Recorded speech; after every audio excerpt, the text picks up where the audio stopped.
I'm having a protein shake this morning to temper my appetite before I eat. I guess it's well, to get my protein in and really kind of temper my appetite for later on. All right, today we're going to be talking about a few different things, right? The title of today's video is I Got a Big Ego, and so do you. And we're going to talk about tempering the ego. How do we temper the ego? I am going to give all of my introductions as soon as we get live on all platforms. I'm waiting for you all to come in. Oh, wow, you all are getting here early. Hey, what's going on? Hey, what's going on? Welcome, welcome, welcome. Joanna's in the building. Zahara's in the building. We got Magic in the house. All right, welcome everybody, welcome. So we're going to be talking about a few different things. I'm going to wait for you all to come on in, and then we're going to get started on all of the platforms. Oh, I am tired today. You can see I have dark circles under my eyes. I was up late. So I went to bed early, and I had these ideas rotating round and round in my mind, and I had to wake up and start reading and researching. I went to bed. Oh, Taylor is saying yesterday's video was much needed. Was it? I need you to tell me exactly how. Are you able to call in? If you're able to call in, Taylor, put up a 1 so that I can see that, and I'll open the phone line so we could get started with that, because we are going to be addressing some things from yesterday's video, and we're going to be going into today's video as well as with some things that I learned in class yesterday and some things that I still need to learn.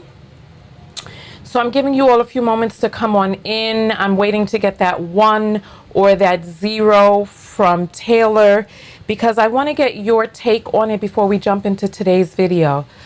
Oh, my goodness gracious. This is a protein shake.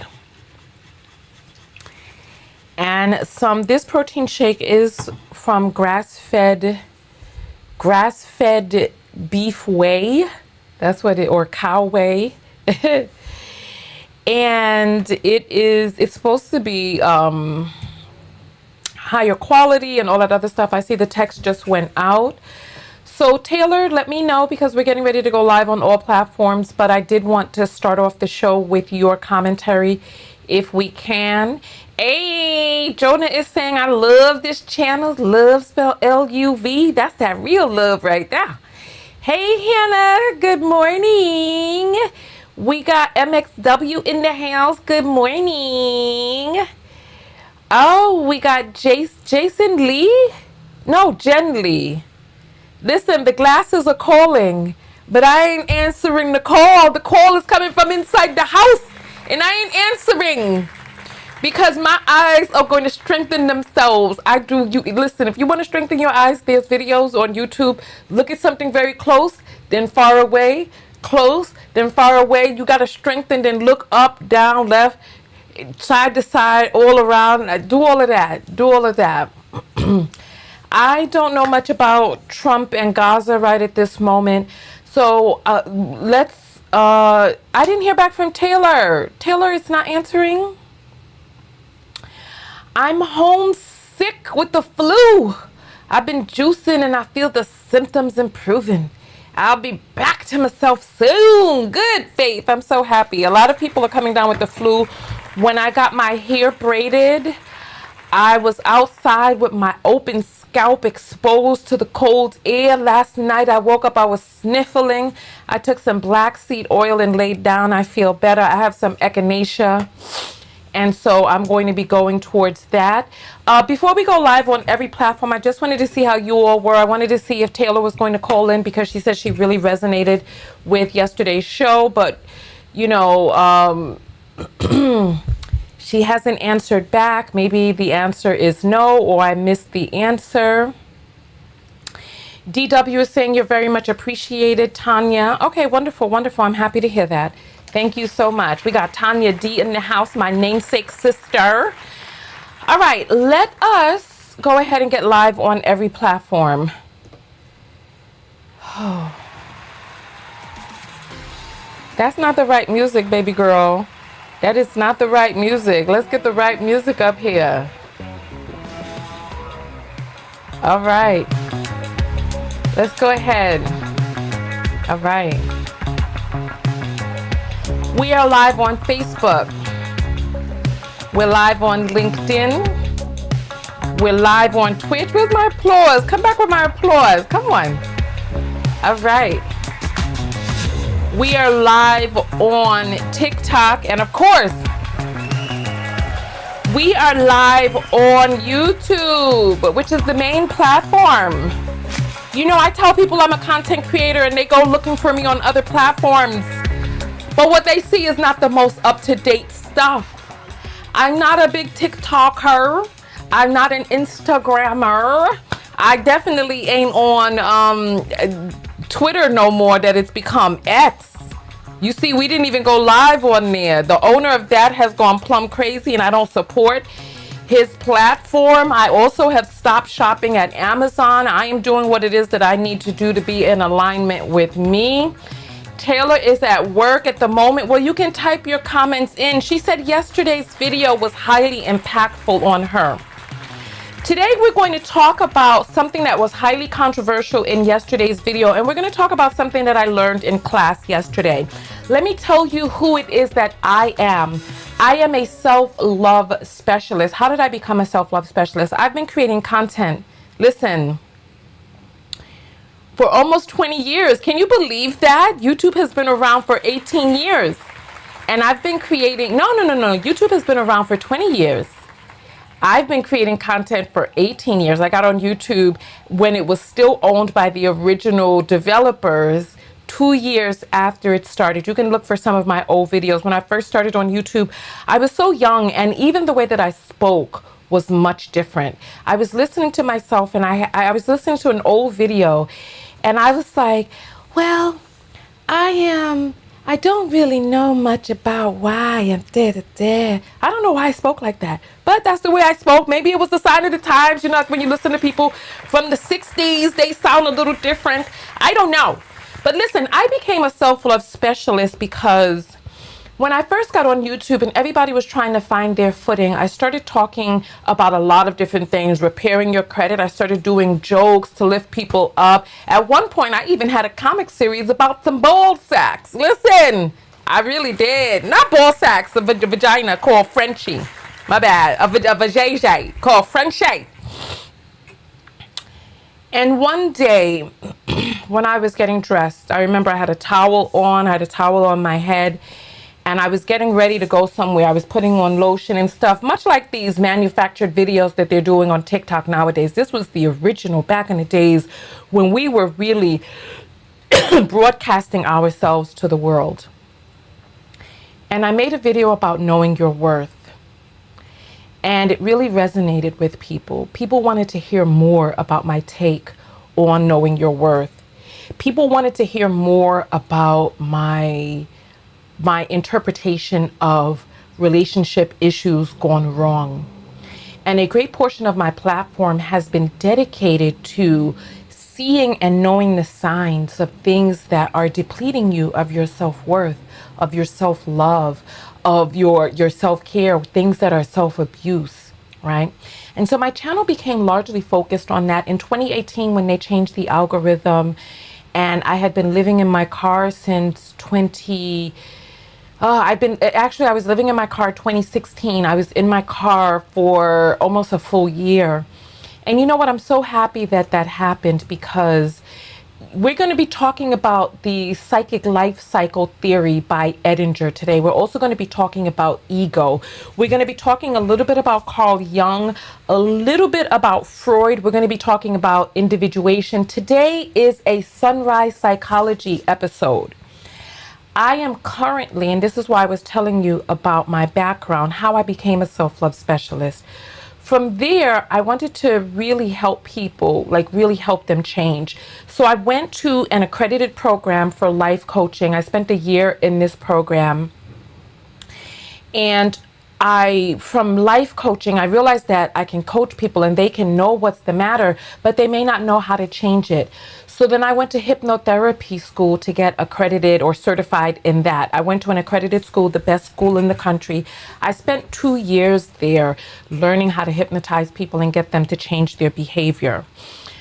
Last year, I decided that I needed more training, more book psychological training, and I decided to apply to a master's program in psychology with an emphasis on spirituality, right? Where Carl Jung comes into play, because Carl Jung and Freud separated. For those of you who don't know much about psychology, which I was a psych major undergrad, but after my mother died, I switched to media arts, and thus that's what my degree is in. So my first 2 years were in psychology, the last 2 years were in media arts. And so my channel really combined production from media arts as well as psychology from my first 2 years. But it wasn't until I got into my master's program, which I am in now. And there was a young lady who told me that I should stop telling people that I am currently in school. And there's a lot that's going on. So she was telling me that I'm counting my chickens before. You know what? I wonder if I can find her comment while I'm live here. Let me see if I can find her comment. She may have deleted it, but let me see if I can do a search. Let's see, grad school, because she was telling me I was counting my chickens before they hatched, and I would really love for you to see. Here we go, I'm glad. And it looks like she went and responded back to it, but I didn't even know that because I've been very busy. So let's read her comment on the screen. As a matter of fact, let's pull it up here because it's kind of small there. So, oh wow. It looks like people have already started to send apples through. I'm going to check those in just a moment. Let me pull up the comments so that you all can see what I'm referring to. Where's the keyword? Grad school. Because I want you all to know how we got here, and then we're going to jump into the topic because I want you to know where I'm coming from, right? Oh, this says I haven't responded. Let's do. Oh, I had the apples coming in. All right. Here we go. Perfect. Perfect. Let's get this up on the screen for you all. Where's my. Here we go. Oh, my thing is so little on the side. Come hither. Why are you so small, baby? There we go. There we go. All right, so let's read this, right?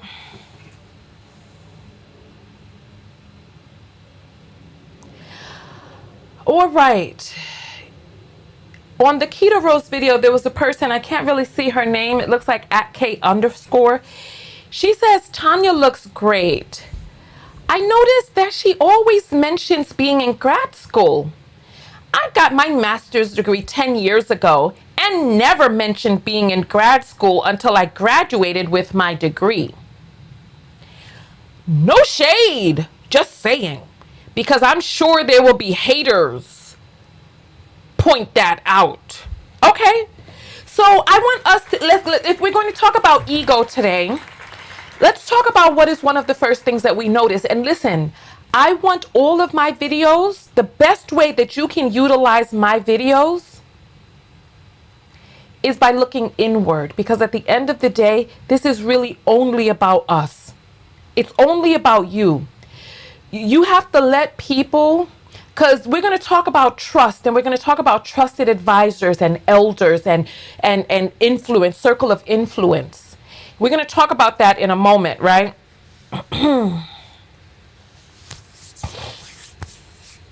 Okay.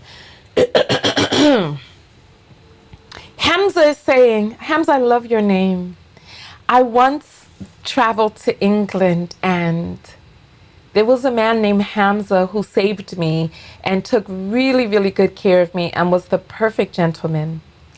And when I see your name, I just look back on it with great just love and glee. Like Hamza really, really, really looked out for your girl.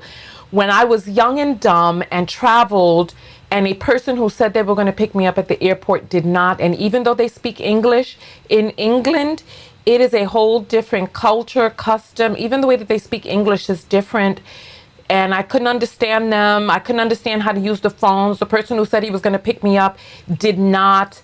And this was way back in the days of like, what do you call this place? Craigslist.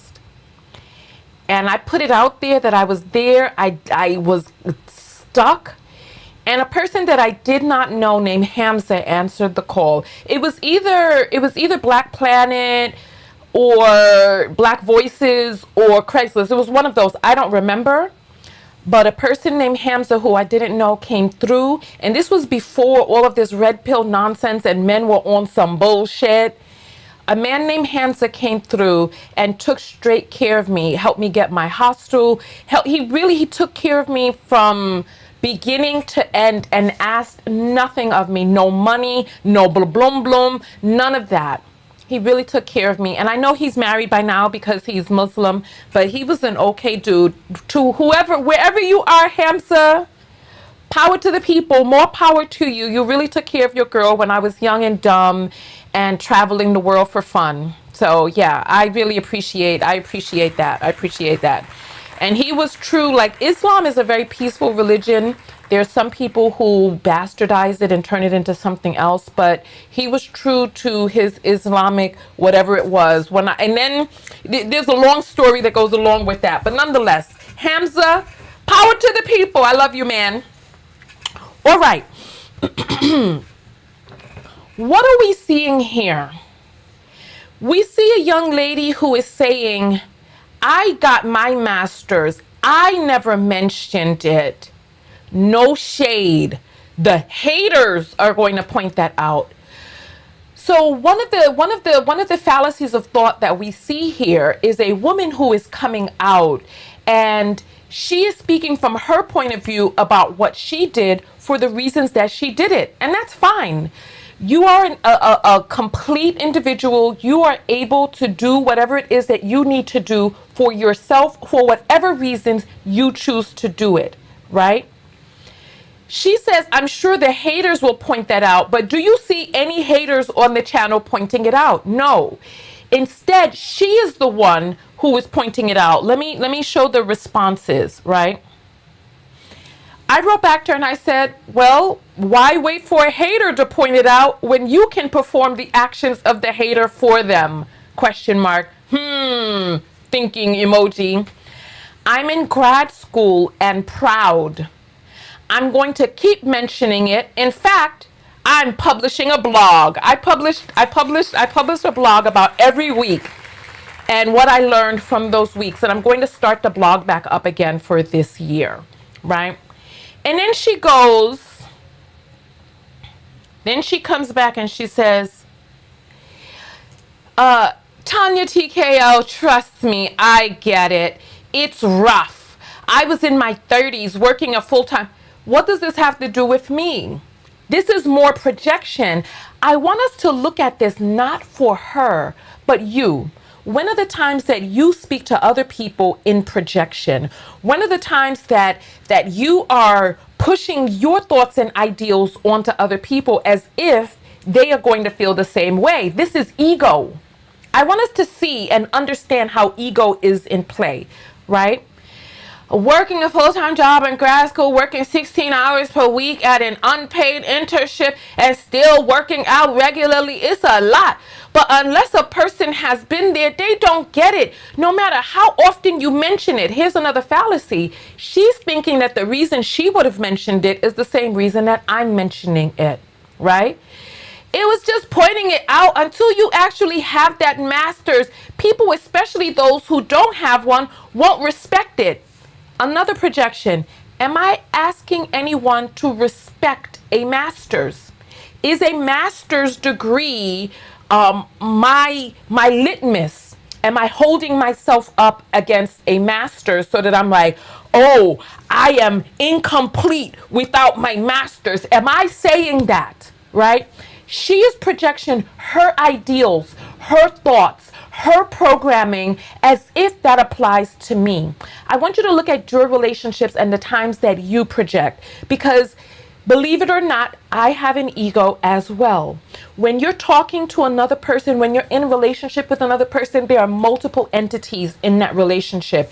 There's you, there's the other person, there's your ego, and there's their ego. And at times you will feel a clash because we're all so very different. Our last Sunrise Psychology, we were talking about the development of the personality. And we stopped right before we were going to get into Freud. Carl Jung is after Freud, and I believe that these all need to be mentioned in sequence, right? Okay, so here she goes, right? Those who do it because I get it and it gets harder towards the end when you're also working at that internship with no pay. I wish you the best, Tonya, and I'm sure you'll do well. Now she's trying to add some stuff in there about pumping me up and all this other stuff, which I don't need. Oh, I wrote a long, oh goodness, Tonya, you went off. This must have been very early in the morning, because early in the morning I'd be flowing. And I say, dear, you're mistaken.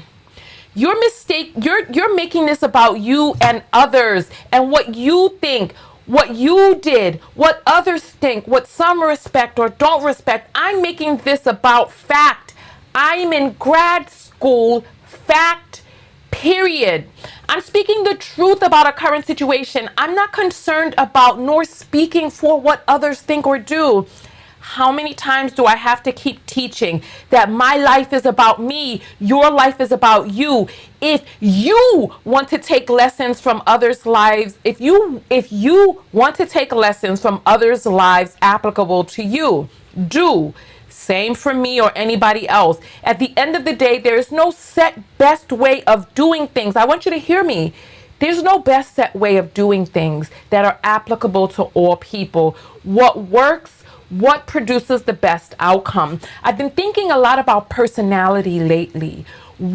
So a lot of us think about people who have narcissism or narcissistic tendencies, or some of our parents and some of these other things, right? So here we have a person who,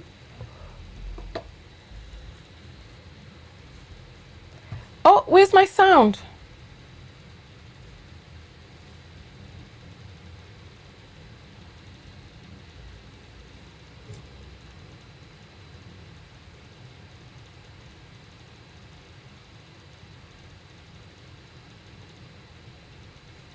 Uh-oh.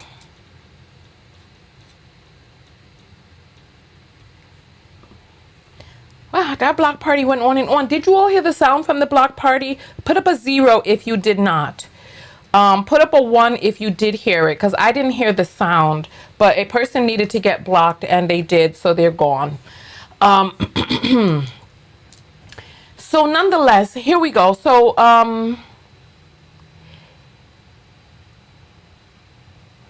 let's not even give attention to people who are trolling. Let's not do that. All right. Okay, so here I go. At the end of the day, there is no set best way of doing things applicable to all people. What works? What produces the best outcome? You didn't hear the sound. Okay, so something got broken and I need to fix that. Thank you for letting me know. All right. I've been thinking a lot about personality lately. A lot of us think about narcissists and narcissistic personality disorder and our parents and how our parents treated us. And I had a revelation quite recently. So let me tell you all right now.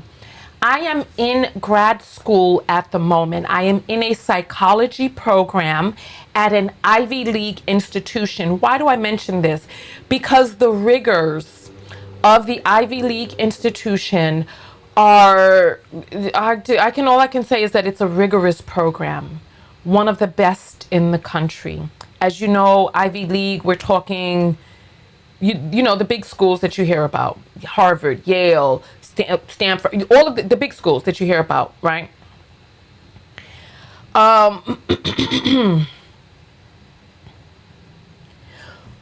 We talked in the last Sunrise Psychology about personality. What is the personality? We admitted that we are born with our personality, But what's the difference between personality and behavior? Our personality can denote which behaviors we participate in, right? However, we can participate in behaviors that can alter that can become habit, and from those habits it can then become a part of our personality. But they are instinct things that we're born with. Why? Where does that come from? And this is where the break between Freud and Jung comes in, because Jung had a much larger view of about spirituality, about a lot of different things. There's a book called Conversations with God. There's also a book by Brian Weiss called Many Lives, Many Masters. Many Lives, Many Masters by Brian Weiss. There's also a book called Journey of Souls by Michael Newton. These books between Weiss and Newton, they talk about what happens to us when we're not in our bodies. How many people here have done a past life regression? If you have, put up a number 2. Let me know if you've done a past life regression. I have. In a past life, I was a warrior, like a real warrior. I was male, and I did some terrible things in battle, so terrible that I could not come back. I felt like I didn't deserve to come back to my wife and my newborn child. So I left. So I didn't go back home. I went to a cave and I died alone, right? The wife that I left, I happened to meet in this life as a man, right? My twin flame. And this person, like twin flames often repelled me. And when I did that past life regression, I understood why, right? Nonetheless, all right, Valerian, see you later. Nonetheless,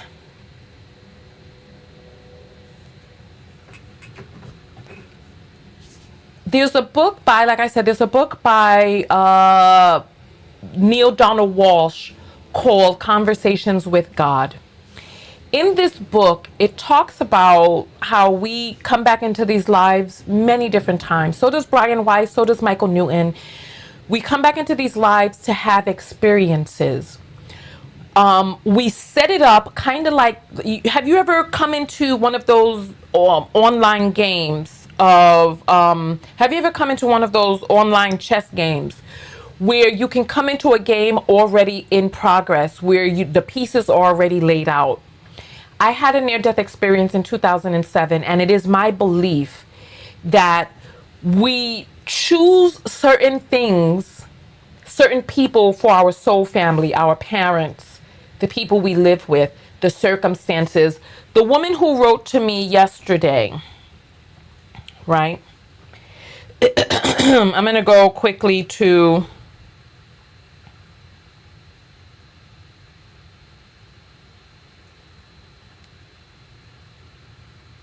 I'm going to go to the woman who wrote to me yesterday.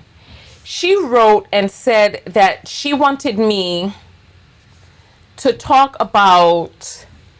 She said she wanted me to talk about about black men, right?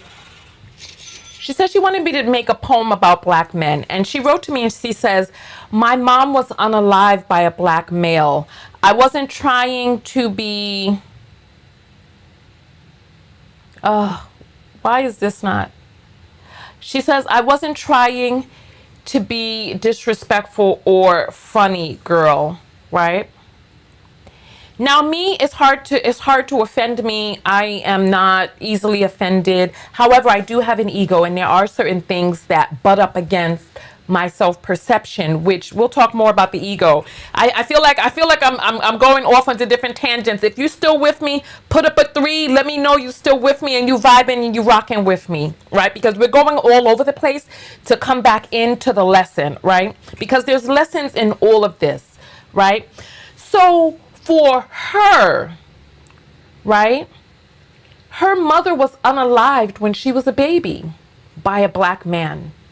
She sent me another message and she let me know that she hates black men, all of them, that she could never love them, or that she can't see herself giving, love to black men, etc., etc. I asked her, what does it feel like to hate? She says it feels like nothing to her. Yesterday, we talked about dis-ease and how dis-ease grows and builds inside the body, right?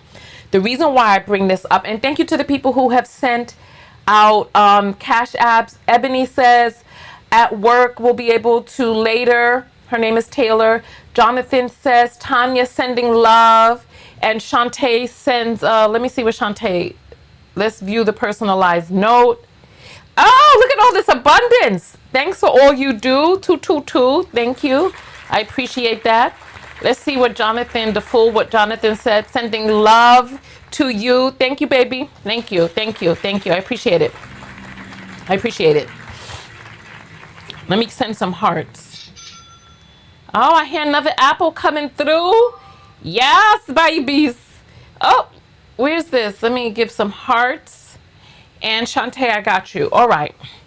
So why do I bring up this stuff, right? Okay, so you all are still rocking with me. Good, because I kind of feel like I'm a little all over the place, and I'm not trying to be all over the place, but there's so much to cover. So we're going to spend the first third of this video, because we have about 3 more minutes on this. Then we're going to do a dance break, and then we're going to come back and we're going to talk about we're gonna finish up with this message, and then we're gonna talk about ego, etc., etc. So you could read this for yourself. It's on that video where we're talking about keto roles, right?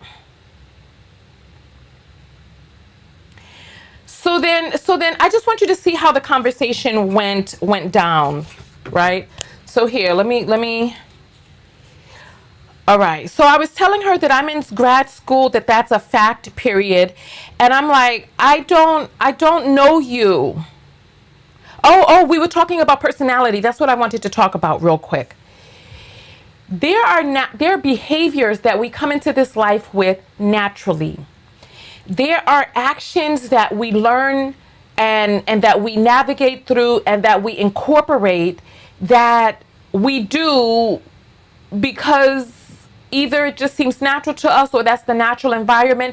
This is why when a person tells me that they grew up in a household with a narcissistic parent or 2 narcissistic parents, I am always very cautious. Why? Why am I cautious when a person tells me that they grew up in a narcissistic household, right?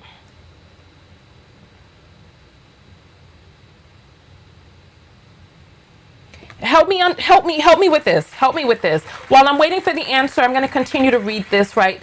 Because when we start talking about personality and what comes natural to people, I just want us to have something in mind, right? So I said, at the end of the day, there's no set best way of doing things applicable to all people. What works? What produces the best outcome? You concerning yourself with all of these imaginary people's supposed thoughts, how is that working out for you? Me, I don't know you. How you live, how functional it is, I'm not seeking tutelage from you. You're unvetted. This is what I say to her. You're unvetted. Your claims unverified. I don't know your name or face. Why should I listen to your alleged opinion? Why should any of the imaginary opinions you're mentioning matter to me? Do you understand? I will do as I please and what's right for me. Go do what is right for you. So let's see the answers that people are coming up with. I guess she's conveying that she doesn't like black men. They've developed narc traits. Let's highlight that. Koja. Tresha says they can be conditioned to narcissism. Thank you. Nicole, because they've built up survival mechanisms around that. There's another one. I will be starting my doctorate in fall. I can't wait to change my name to Doctor. Okay, Jayla, Dr. Jayla. All right, future Dr. Jayla, I'll say. Because they pick up the narc traits, because they most likely have similar traits or have a victim mentality. You nailed it. Jonah, special shout out to you. Listen, when I get my app done, I'm going to be giving you all apples for your right answers. So I would be giving you some apples right now. So apples to you, Jonah. All right, let's talk about that. A person who is raised with narcissistic parents, what is the norm for them? It's like a cucumber in brine. For those of you who know, I'm a gardener and I did make pickles last year. How did I make pickles? I took those juicy cucumbers that I grew and I put them right inside of a brine.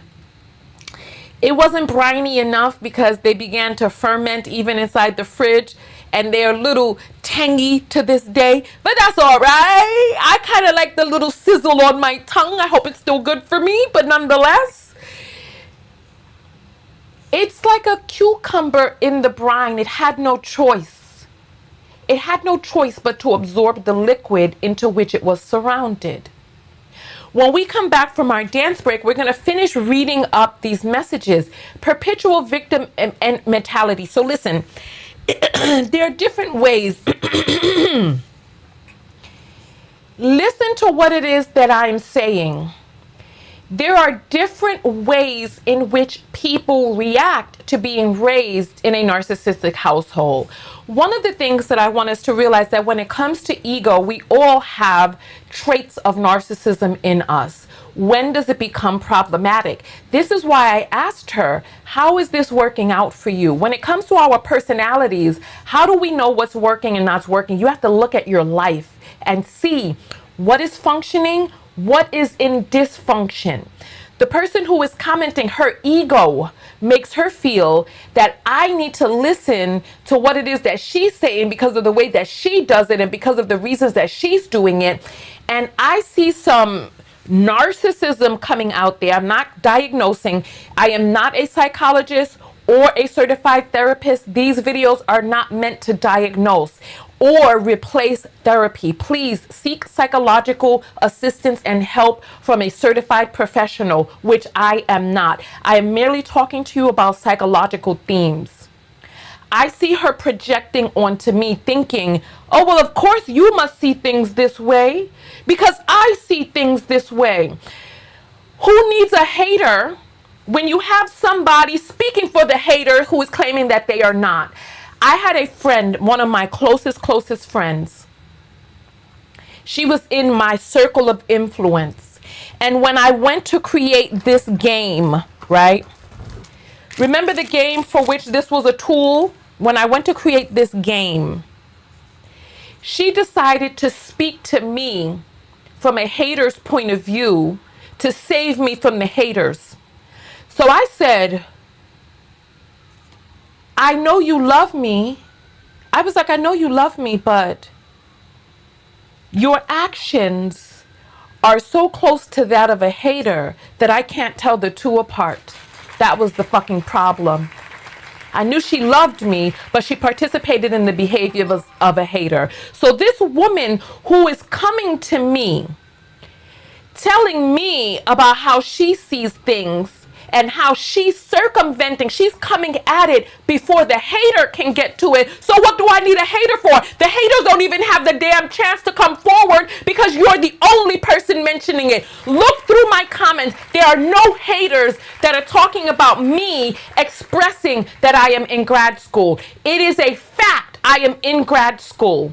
I pay that bill. As a matter of fact, I need to pay my bill today. I pay that bill out of pocket every single semester. So thank you to the people who send the apples. Thank you to the people who are subscribed to the text notification squad, because the monies that I get from that help fund my master's degree. So it is time for us to get into our dance break, but I wanted us to realize you are not immune to the raising of your parents. I feel that we choose our parents before we come into this life because it gives us an opportunity to experience different things from our soul point of view, right? And please understand, part of the reason that I am very weary with people who identify their parents as narcissists, a parent or parents, is because that is the brine in which they were raised. That is the brine. And what I have found, this is what I have found, that in the absence of the abuser, so like let's say a person gets into a relationship with me, right? I have found Give me 1 second. I'm trying to get my screen fixed. All right. I have found that in the absence of the abuser, what do? Far too many of them become the abuser themselves. This is why I'm leery of people who tell me they were raised in abusive relationships, because I see that it manifests in one of three ways, right? One, the person begins to perpetuate that abuse, and that abuse is dynamic, not static. That they participate in it from the place of the victim, so that they are like, you are victimizing me, you are the abuser victimizing me. And when that dynamic is not there too, they turn around and they become the aggressor or the abuser in your relationship. Or three, they recognize it for what it is. They understand that they've been programmed, and they go and get help and dismantle the things that seem natural to them. The thing about it is that there is no magic out here. There is no magic where the narcissist is like, where they come at the end of the movie like they do in so many of our dramas, and they come around and they say, "Moi, ha ha ha ha ha, all of this time I have been manipulating you. I, Skeletor, or I, Mojo Jojo, I have been doing XYZ to." No, they don't do that. They will go to the grave talking about how you were wrong. Why? Because their personality traits are endemic to them. It is natural territory. This is how they naturally behave. They are not doing something on purpose. These traits have been identified by psychologists that say if you have enough of these traits, you may fall under these disorders. Because your natural personality, this is why they are called personality disorders. Because your natural personality may be problematic. Your natural personality may be causing dysfunction in your life. This woman who was writing to me, I do not know what her life looks like behind the scenes for her to be telling me and advising me. I didn't ask for her tutelage. I did not. And the conversation went on and on. We're going to finish up her conversation after this dance break. So listen, I want you all to know that part of the reason that we do these dance breaks is so that you can get movement in. We've been sitting down for over 40 minutes at this point, right?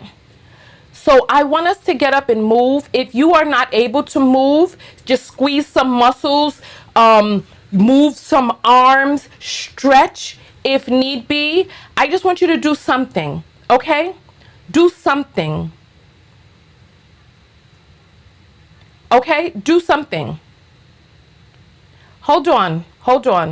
Somebody is saying hold on. Somebody is saying they don't tell it to your face, but they know they don't like you, and they know they pick you apart. I am going to say this, that people's natural personalities, I would say by and large, that their ego will convince them that you are the problem, that they're not actually picking you apart, that there are justified reasons for them behaving the way that they behave, right? I honestly feel this. This is why it doesn't matter a person's intentions. It doesn't matter what their intention is. What is the outcome? And this is why you need to do what is right for you. Okay, so let's get into our dance break. This song is called Slap That. If you ever want to know what a song is on the platform, just go ahead and Shazam it. So here, let's get to it. All right, get off your seat, do a little something. You all know I have my little kidney issue. So if I got my kidney issue and I'm moving with my bag and all, you can get up and you can move too. So come on.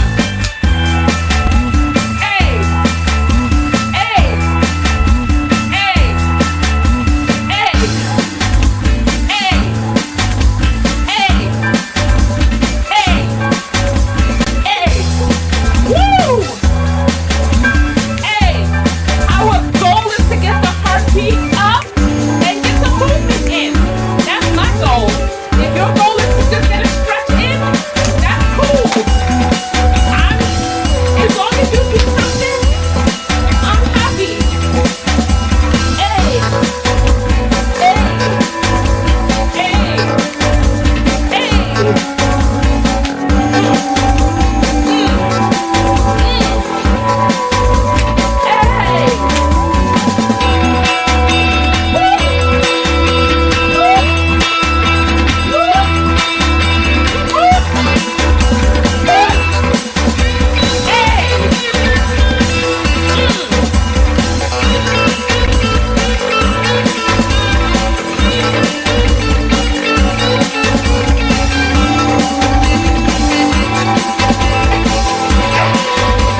right there. And my watch did in fact, it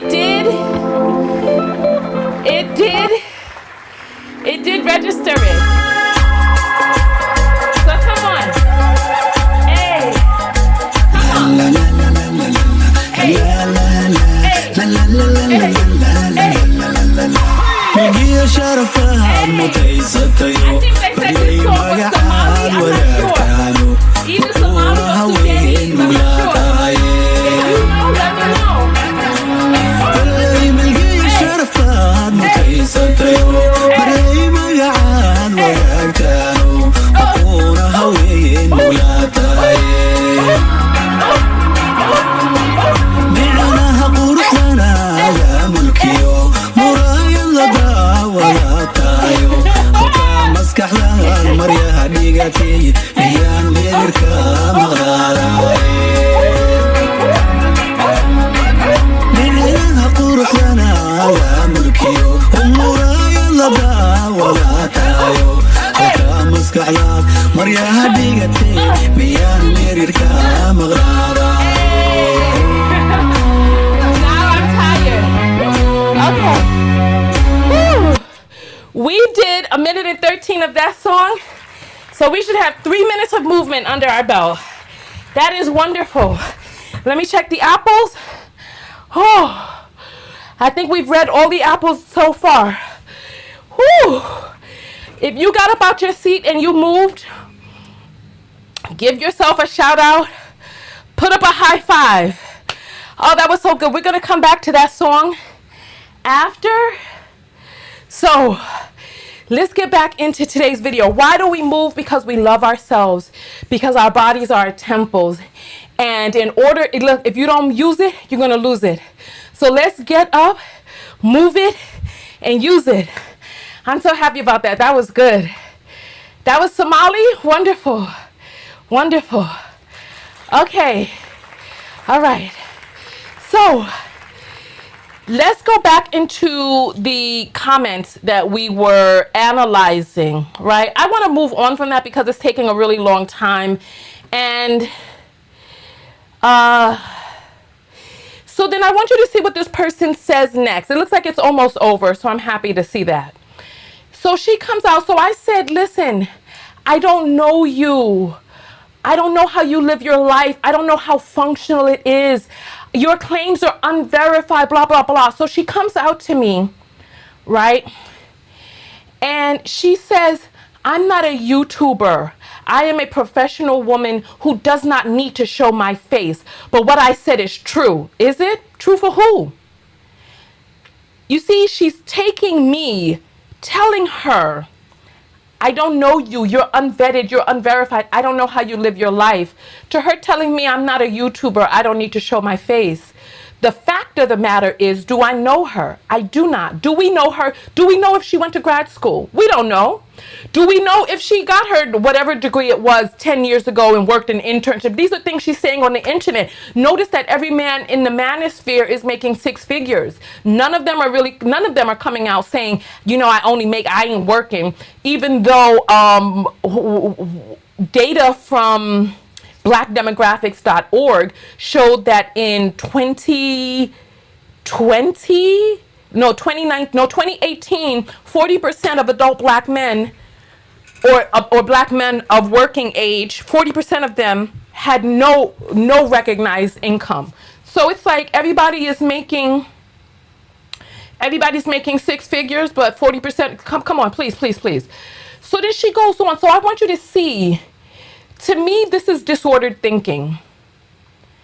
I tell you, listen, you're unvetted, you're unverified. I don't know how you're living your life and how functional it is. I'm not looking for tutelage from you. This is a fact. I don't know her. She's not in my circle of influence. She's not a trusted source. She's not a trusted elder or someone that I've trusted with my self-development. I'm not paying her to be my life coach. She's somebody from the internet speaking for the point of view of haters. She said this herself. She's saying it because she knows the haters are going to point it out.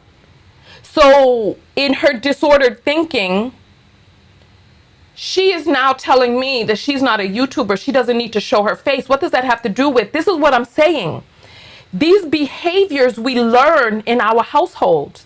We learn these behaviors in our lives, and we all have disordered thinking. I have disordered thinking. You have disordered thinking. This is why I need you all to look at yourselves, okay? So she goes on and she says, the fact is you don't have a master's degree yet. And yes, you will be judged by that, especially if you're seeking an opportunity that requires the master's degree. What the are you talking about? Listen, I am self-employed. I'm a lifetime entrepreneur. I don't go to anybody begging for a job or even seeking one. I do not need a master's degree for any type of employment. I want a master's degree for the knowledge. This is why, as I learn, so I am learning and I am making this video, this series called Sunrise Psychology, so that early in the morning we can talk about psychological themes. I am letting you know where it is that I am at, and I'm sharing with you from where it is that I am in my learning journey. I'm not going to wait till 5 years passes and then I'm going to come back and be like, surprise, surprise. I was in grad school. This is what I learned, and some of the stuff I forgot, but here it is. No, that's not my goal. My goal has always been to get the information so I can disseminate it to you. If you're finding this helpful and you want to support, go ahead, $ Cash App. You can send something through. I'll read your comment on the screen right before the next break. And I would appreciate it. Why not? Support the broadcast if it is supporting you, right? MPL is saying that's a natural born hater. This is not about her. Let's look within and see what some of our own disordered thinking is. We're going to go into the ego and individuation in just a moment, right? She's talking about you seem to be counting your chickens before they hatch. Being in grad school is not the same thing as having a master's degree. See, this is what I'm saying. She's projecting from something deep inside. You can tell a person's programming by how their ego punches back. You can tell their programming. Like you can tell my programming from the boundaries that I have, where you can see my own ego punching back at people, right? So she goes on and says, my life lesson from this conversation is to not count my chickens before they hatch. Whether or not you want to accept it, you will always be judged. No one is above that. And I'm like, the hell are you talking about? So I went back and I sent her a message and I said, dear, you care about being quote unquote judged. I don't. You started this conversation talking about how the quote unquote haters would feel. Apparently, you're speaking for them. So let me say that again. Apparently, you're speaking for them because you are them, the hater.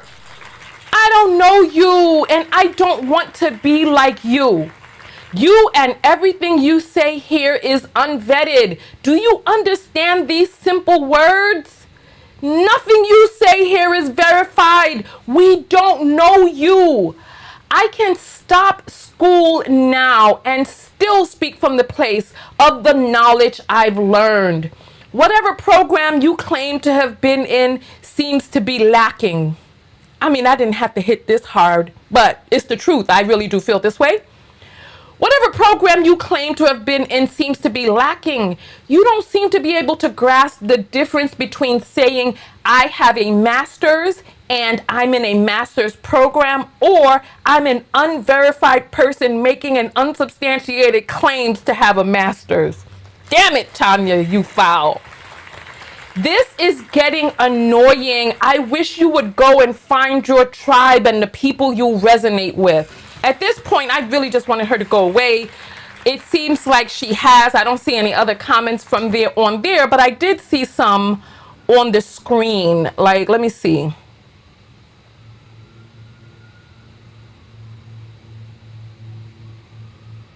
Oh, yeah, there's nothing else. She's done. She's done. I hope she's found her tribe. That's all I can hope. So where do we go from here? How does this relate to the title of the video with I have a big ego? Let's talk about yesterday, right? Yesterday I participated in a video on YouTube. Let me show you the video. This was me yesterday, right? There's some troubling things that are going on in our society right now. I am, I got this desire deep in my soul to have my hair braided. So I went and I braided my hair. And I've been feeling really low lately, which I have been open with you all about. I've been feeling overwhelmed, stuck, a lot of different things. This is why I've been writing my poetry. I've been drawing pictures. I've been doing a lot of things to keep my head above water, making a wave if I can. Temporary. Okay, let me keep going forward, right? So, in yesterday's video, let's take a look at what transpired so we can talk about what happened and where my ego comes into play and other people's as well, right? So, oh, my thing is, uh-oh, let me get my cord right. I'm trying to get my, all right, there we go. There we go. All right. Okay. So yesterday I made a video because I wanted you all to come in and check in with me because there's a lot going on. It said, come check in. How are you doing in these wild times? I was not feeling my best. So let's talk about what happened. Here we go. Alexis saying, I didn't wake up depleted. I didn't. I woke up and I laid there for a long time. I woke up at about 4 o'clock in the morning and I laid there for a long time. And I just thought about the state of the world. Chrissy feels unsettled, waiting for the next shoe to drop. Yeah, and I think that's how they want us to feel. I think there are people out there who benefit from us being on edge, from us being overwhelmed, from us really not.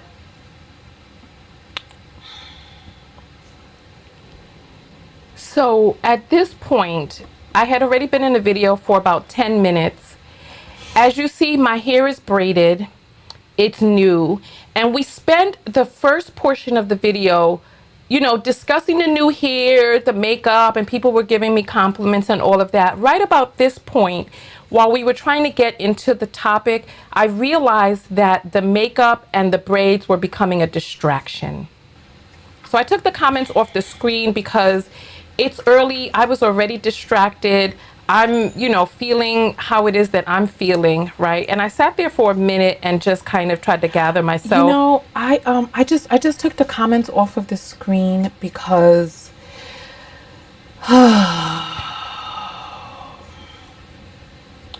all right.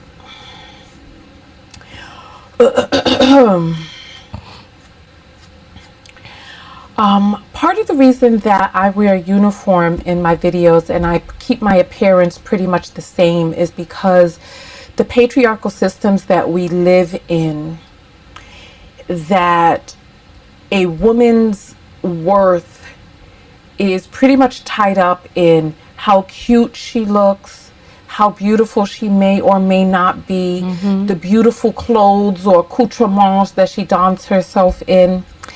And I know people are coming into the video at different times or whatnot, right? My voice is so beautiful. My goodness. Does it sound like that all the time? What a beautiful, beautiful voice I have. My goodness. It's just so lovely. My gracious. Yes, I have new hair. I do not want the hair to be the emphasis of the video, honestly. Otherwise, I'll just go and wrap it up right now. Let me go ahead. So I went and I got my head wrap, right? I'm searching for it. It's underneath a lot of things. I got my head wrap and I just went and wrapped my hair. That's it. I wrapped my hair and here we go. So I put the comments back on the screen. And so people were continuing to comment, and I just got my head wrap. And why am I wrapping my hair? You see somebody else coming out talking about looking beautiful. We were already 10 minutes into the video, and the emphasis had been how I look, you know, my hair, just going on, and people are coming in at different times. So I wrapped my hair. Dragonfly saying, we like when you start yelling. What the heck? That sounds like something that has to do with how you were raised and maybe some fetish going on with you. I don't know what's going on with that, Dragonfly. I don't know what's going on with that. DW saying your voice is very calming. Here I am. I'm just putting my hair up in the head wrap. And before I came into today's video, I just went and had the head wrap on already so that the braids were not a distraction, so that we could get into our sunrise psychology and just go from there. So I did that, and then I went, big body gal, what you gonna do? Hey! And I went and I just got some of my cream to just wipe off my makeup. That's what I did. I got it very quickly. I'm feeling frustrated because I've already started the video, but I already know, I have a feeling of how it's going to go if I do not do what it is that I need to do to create the focus on the topic at hand, right? So what am I doing? Am I hurting anyone? Why do you think I'm doing this? I want you all to answer. So let's talk. Why do you all think I'm doing this? Because I stated very clearly in the video what was going through my head, right? I did ask them not to braid it too tight, even though it is tight. So what am I doing? Am I hurting anyone right here? What's going on? There are a lot of different people that are going to have a lot of different... We're going to get started again in just a moment. Just give me a moment to just wipe off my makeup and just come out and let's focus on the topic of the video. Because I feel like the other stuff is becoming a distraction, and that was not my intention at all. Okay. And they've shown videos of people when they think a baby is a little girl, how they talk to the baby versus when they think the baby is a little boy. They changed boy baby and girl babies into male and female clothing. They switched it, and people treat girl babies differently. They talk to them about how pretty they are. They talk to the boys about how dexterous and strong they can be and all this other stuff. So I took off my makeup. As simple as that, right? And then this person on the screen needed to be blocked. I can't wait until my app is done so I don't have to worry about that. So now here, AJ is still coming out talking about, well, beautiful wrap, no makeup, have a lovely day. So I guess the people are... Hey, peer together. All right, let's get started again. All right.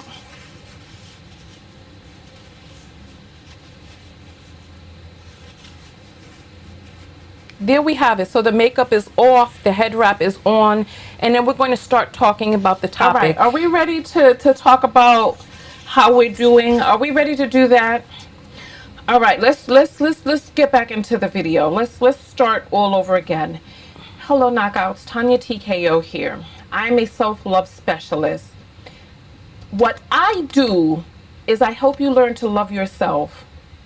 Part of loving yourself is cultivating who it is that you are from the inside and recognizing that our worth, that what it is that we have to give to the world is skin deep. It comes from... All right, so I give a speech after this, right? And I talk about our worth being skin deep. There's a lot of programming that we receive from the time that we're little, so much so that you'll see that there are women on TikTok who are making videos in their bed with their faces all made up. It's unbelievable. We have been accustomed to, from very early, to see the primary worth of women. And are women beautiful? Yes. Is the primary worth of women their beauty? No, absolutely not. And unfortunately, we live in a society that feels that when a woman is young and fertile, she has most of her value. Value to whom? What type of value? Reproductive value, so much so that they enslaved, concubined, sold, traded, and owned women because of our wombs, because of that quote-unquote value. That the divine saw to it that she would make it so that our bodies of our middle of life, when we still had a lot more living to do, that our bodies would no longer be used for the production of other human beings. So that our traded value, so that our value as property then began to switch. Women became their own persons. And then what happened? When women began to teach, and when women began, like the original shamans were all women, the original soothsayers and apothecaries, the people who worked the land were female. We were the ones who knew the medicines. We were the original medicine women. But what happened? They then started calling us witches and started burning us at the stake. This is what they started doing. And the men did not come up and save us. They did not come up and say, let's stop doing this. No, they held us as concubines. They held us as property. They traded us. They R-worded us. They did a lot of terrible, terrible things to us, right? Why do you think I took off my makeup and my head wrap? Because there are a lot of people who came out to speak about why they felt I did that. Let's go to the dashboard and let's get into it so that I could read some of the comments for you, right?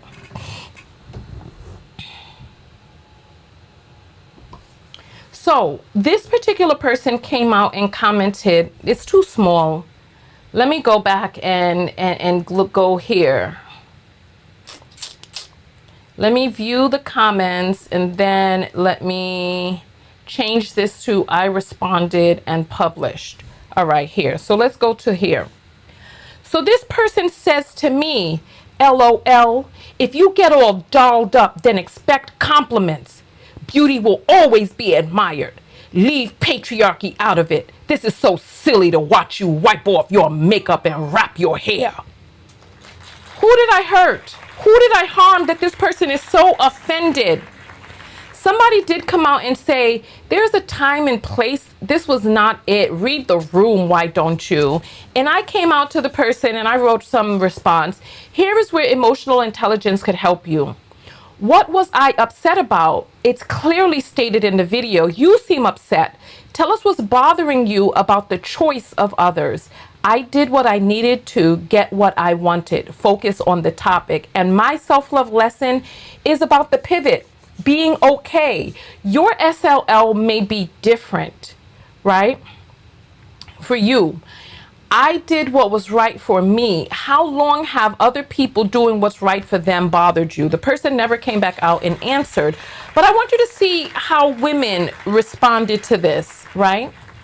So here is a woman right here by the name of something Feather, right? And she says, so you get your hair done and get upset when someone says they're nice, then take off your makeup, which if seen you do more than once. Like that make you look better in the eye of other, but really it makes you look like a emotional mess. Like, what are you doing? Question mark, question mark. Girl, please stop that shit. Right? So thank you. Somebody is realizing, who said I expected compliments, right? What was the reason that I put on the makeup? I started out just putting on some eyeliner. Then I said, oh, let me put on a little concealer. Then I said, oh, you know what? And then it just went from there. But I woke up, I was already feeling how I was feeling from the state of the world. I put on a little bit of makeup. I had my new hair done, and it ain't a thing but a chicken wing to wipe it off, right? So here she comes. Stop that shot, right?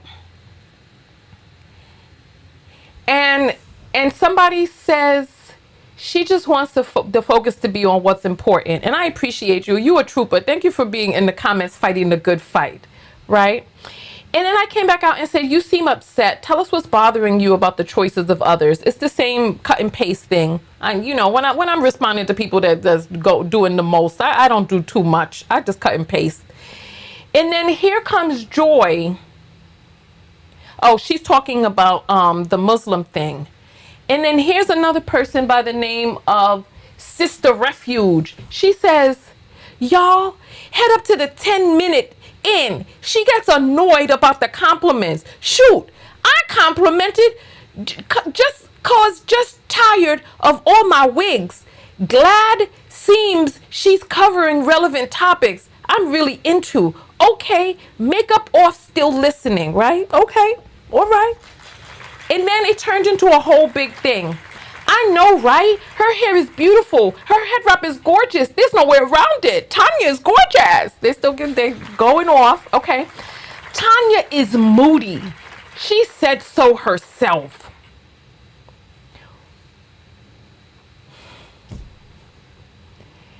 Then the person says, when I heard the part about a head wrap and taking off her makeup, I glanced at the comments, which are basically all compliments, like my first. Right? And then they go on and on talking about Moody, which we described a lot. I'm glad you said she's aware, but hormones have a lot to do with it. Our diet affects this.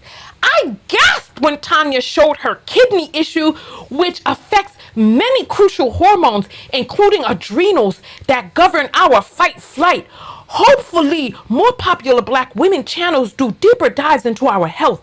Isn't health our wealth? Labs are our start, but most are based in middle-aged white men. Example, vitamin D, which is most detrimental to Black women's health care. Mental, physical, emotional health, fibroids, and infertility will only continue to get worse as our quote-unquote food does, right? I come back and say, yes, of course, blame it on me being quote-unquote just another moody or hormonal woman, rather than, as I clearly stated, the hair and makeup were obviously becoming a distraction. From people coming and going at different times, not participating in the conversation, just focusing on the surface. So we pivoted and shifted the focus. When my app is complete, I'll be doing broadcasts for members behind the scenes. General public doesn't seem safe when I'm not 100%. I wanted to talk about that, right?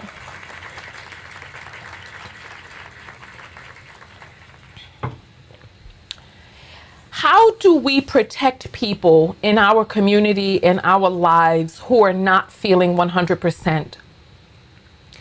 A lot of us are going through it right now. A lot of us. We got a bunch of crazy mother effers in different positions of power that are wreaking effing havoc on our community, our country. This woman talking about a damn master's fucking degree. What the fuck is a degree from a United States in university going to be freaking worth 5 years from now, 10 years from now? The renown is not the same as it was 10, 15 years ago. Who knows what the future looks like for our fucking country? She's talking about don't count your chickens before they hatch. All of the fucking eggs are in the same goddamn basket in this country, and the fucking basket has a broken fucking handle. I ain't worried about no fucking degree. I don't even know if the fucking degree is going to be worth shit 5 years from now. What are we going to have? Listen, a good portion of the people in my damn program are on student loans, and the fucking government shut down fucking student loans and people before they even got a chance to finish fucking registering. So excuse my freaking curse-filled tirade right now, but the truth is the motherfucking truth. We over here talking about dumbass shit when there's some real ass shit going down all around us. We talking about how cute some goddamn fucking lashes look, how cute some makeup or some fucking braids look, when we are not realizing that the fucking walls are coming tumbling down. Remember that London Bridge is falling down we used to do when we were little kids? The fucking walls are crumbling down around us. A lot of this shit ain't gonna fucking matter 5 years from now. I'm trying to tell you all to wake the hell up. A degree, I don't give a fuck about no goddamn degree. But the information that we have right now, as of right now, what it is that I have learned, that I'm sharing with you, no one can take away from us. Keep your mind strong. Keep them strong and intact so that you can remember what it is that we're talking about. Because when all is said and done and all the chips fall, when Humpty Dumpty comes falling the fuck down, and all the king's horses and all the king's men can't put this bitch back together again, we don't know where we're going to be. Listen to what it is that I'm saying. So, So let's continue forward. I am telling you all. So it's like, we don't need men to invalidate us when we're sitting here invalidating one another for us.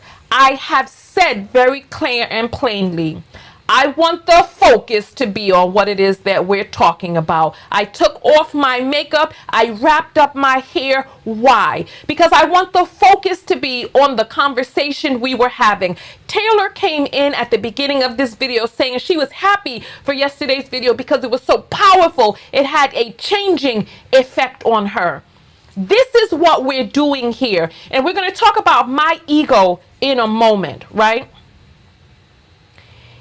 Here goes this person. So I wanted to talk about how are we supporting people when they are not 100%, when I am not 100%. Listen, under normal circumstances, when I am 100%, and who knows whether or not we're going to get back to 100%, would I have wiped my makeup off? I do not know. But all I know is that I am a human being, and what I needed yesterday, I came out because I had not made a video in a while and I wanted to touch base with you all and see how you all were feeling. I'm writing a lot of poetry. Let me read one of my poems to you. Let me read one of my poems, right? Let me read a poem because I've been writing a lot of poetry here. Read this with me, right? The name of the poem is called Numb. The name of the poem is called Numb. Read it with me. Another day, another layer. You can tell I have a New York accent because that says dayo, but I'm pronouncing it as Another day, another layer. It's snowing. Their frozen hearts blowing. Separation in preparation. I walk, surrounded by white. Are you the enemy or a friendly? Thought police? Fahrenheit 450s? Can I speak freely? Will your ignorance stab me inadvertently? Et tu, brute, or the boule? Frozen, stuck, frozen, sleep, I weep. Tears freeze, icicles, daggers of my frustration suspended in time, unmoved, unmovable, ice. Then I hear the drum beat of the resistance. It lives, low hum rumbles, slow ignite of a flame from deep within. Drip. All right, that's my poem, y'all. That's my poem. That's my poem. What does it mean? There's a lot of symbolism in there. Ice spelled in capital letters, surrounded by white. Are you a friendly or the enemy? Fahrenheit 450s. Thought police. These are apocalyptic, dystopian novels, right? This is my poem. This came from deep within my psyche. I wrote it out. You can see it there. I hear the drumbeat of the resistance. It lives, question mark, low hum, rumbles. Slow ignite of a flame from deep within, drip. What does it mean? Why did I end it with drip? We talked about frozen and unmoving, but when it ends with drip, to me, that signifies that the ice is melting from within. That's to me, but that's my poem. To the young lady who came out and spoke about her mother being unalived by a black man, you have to write your own poetry because the stages of water. Talk to me about it, dear. Look at that. From the unmoved to the moving. Oh yes. And what caused it to move? The resistance. I want to know. There's a lot. You can go back and read it yourself. Thank you, Tisha. We can just do breakdown. We should do a poetry group. That's what we should do. Oh my goodness, there's so much in it. We should do a poetry group where we write about our poems from our own psyche and we break it down. This is what we're doing here today. Oh, we got 2 minutes before our next dance break. let's get back into the comments that we were looking at, right?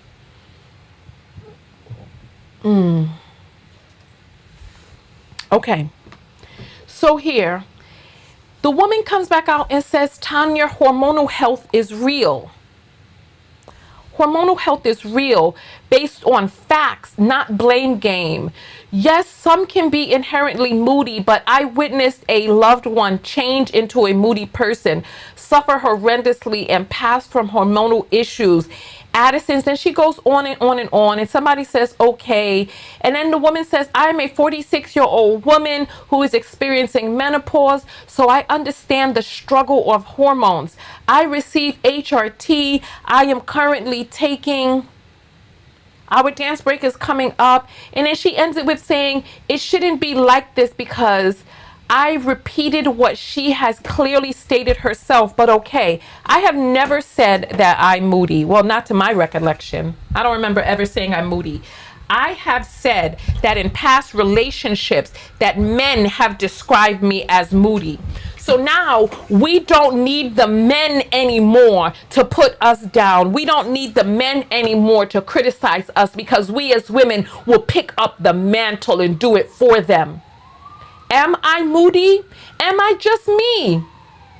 Will we ever know? What is the reason? Listen, I've also heard I think too much. This is what I've heard. I am expressing from me for you to look and come into contact with yourself. I am not here for you to try to psychoanalyze my life. You are not Freud. Even Freud was not healing people. Even Freud was not healing people. Or maybe some people were healed from his talk therapy. I don't know. But from what it is that I've heard so far, he was not good at hypnotherapy. Genet was. Genet's people were getting out of the asylum and going back into real life. Freud wanted to confront people to accept the truth, right? So what I'm saying is, I am talking to you as a woman. I am telling you what it is that I needed in that moment. I did what I needed to do to get the result that I felt I needed at that time. And here they come. Oh, it's hormonal. Oh, it's this. She says she's moody. I'm glad she acknowledged it. Where is your focus on yourself? While you so busy looking at me, who is looking at you? Your ego has you looking at others and not for the sole purpose of analyzing yourself. Your ego has you thinking that I should take what? Tutelage, information from a person online whom I do not know, whom I have not vetted, whom I've not come to, who I do not have established trust. I don't have established trust with you. What is the purpose of elders in our society coming and giving their tutelage to us? The elders of our community, whom we know, whom we trust, and even the elders have ego. One of the great benefits of the shift from human being production to society construction that happens in a woman when she is no longer used for her biological resource is that she becomes an elder giving her wisdom. You all see my face. I have been here for 18 years. You know me. We have grown up together. We have a parasocial relationship, yes, where you know me and maybe your ego has you thinking I know you, but I do not. Unfortunately, if we have not been in seminar, in workshop, on the retreat together, I do not know you. What is making somebody think that from the comments, I am going to listen to what it is that you have to say? What would this say about me if I were like a freaking flag in the breeze, blowing whichever way someone directed me? How dysregulated would I be if whatever somebody said to me online I took to heart? I cannot do it. My ego has a very firm boundary with where you end and I begin when it comes to online interactions.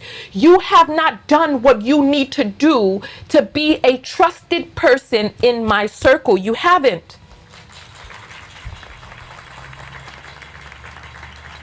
All right. So I say back, you're projecting your stuff onto me. I said what I wanted and did what I needed to get there. Your stuff is yours. My stuff is mine. Let's keep it moving. And then the person comes back and says, Tonya, I was replying to someone else. However, yes, I will be moving right along. I said, let's keep it moving. And she comes back with, I will be moving right along. That sounds like now she's going to another channel because her ego has butted up against mine. I don't know you. Please understand that. Her ego is like, oh, I responded back in a thread. It doesn't say who I responded back to, but I said you're projecting because everyone in that conversation is projecting onto me. And then the ego's butt.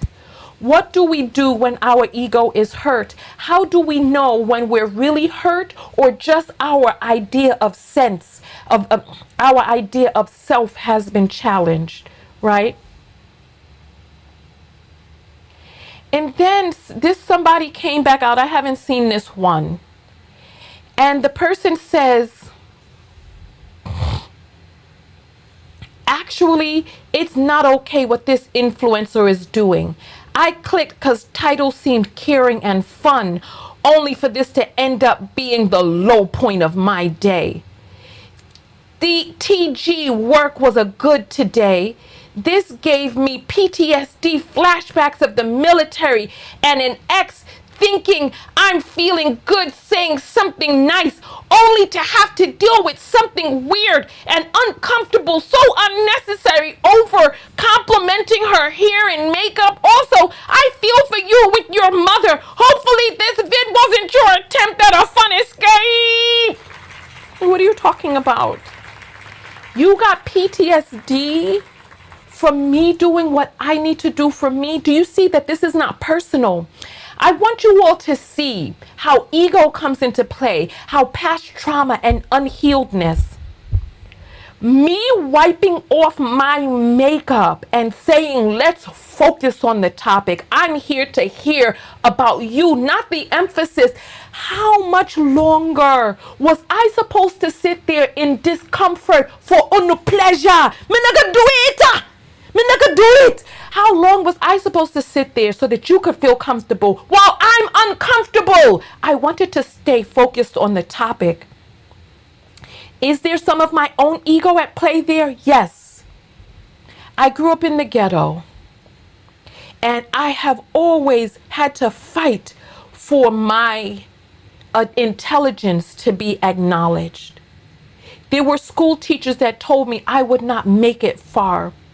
Despite me over-testing around all of the people, I out-tested every motherfucking body around me. I out-tested them so much so they wanted to put me 2 grades ahead. But the teacher said, nah. They wanted to send me to boarding school so that I could get advanced education. My parents said, nah. I have had to fight. This is my stuff. So when I'm doing a video and I am trying to have an intellectual discussion with you all about the subject, and you coming in telling me about my body, about my face, about my hair, about how much weight I gained or lost, this has nothing to do with anything. Am I moody because of it? You may not understand the shift. But how much do we allow? It's like on the one hand, right? It's like on the one hand, and we need to get up for our dance break. On the one hand, you're thinking that I should trust you as a trusted advisor. But on the other hand, you let me know that I am not safe to not be 100% perfect and on point in your presence. I do not trust you. You have shown yourself to not be trustworthy when a person is faltering. When a person is falling, when a person is tilted, you're making this about your PTSD, Miras. What the hell? What if I got PTSD? So now this messed up my day. You are responsible for your day in the same way that I'm responsible for mine. I had a good day yesterday because my day is my responsibility. Me not put it upon other people. I don't put my happiness in the hands of others. I take control of my happiness for me. You have to take control of your happiness for you. So much so that this person wanted to come back out and let everybody know your PTSD was triggered. Then what are you doing?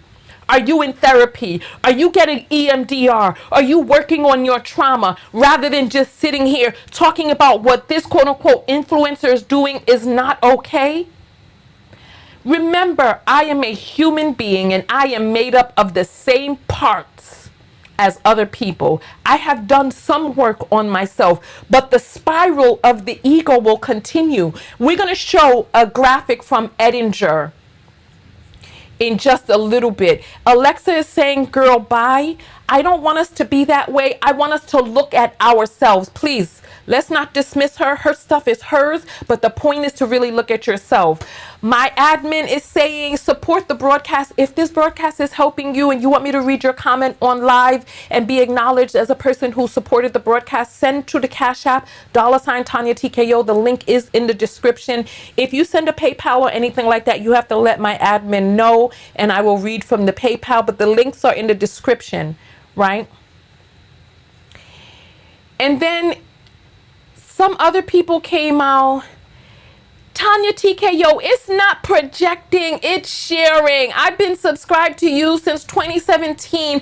I've never seen an influencer get annoyed like you did for not keeping to topic. Who cares what you have not seen in other people?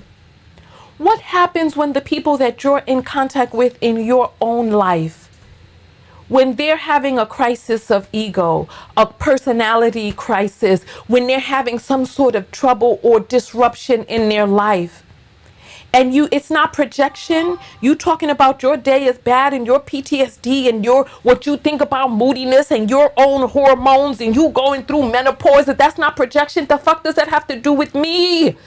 Please understand that has nothing to do with me.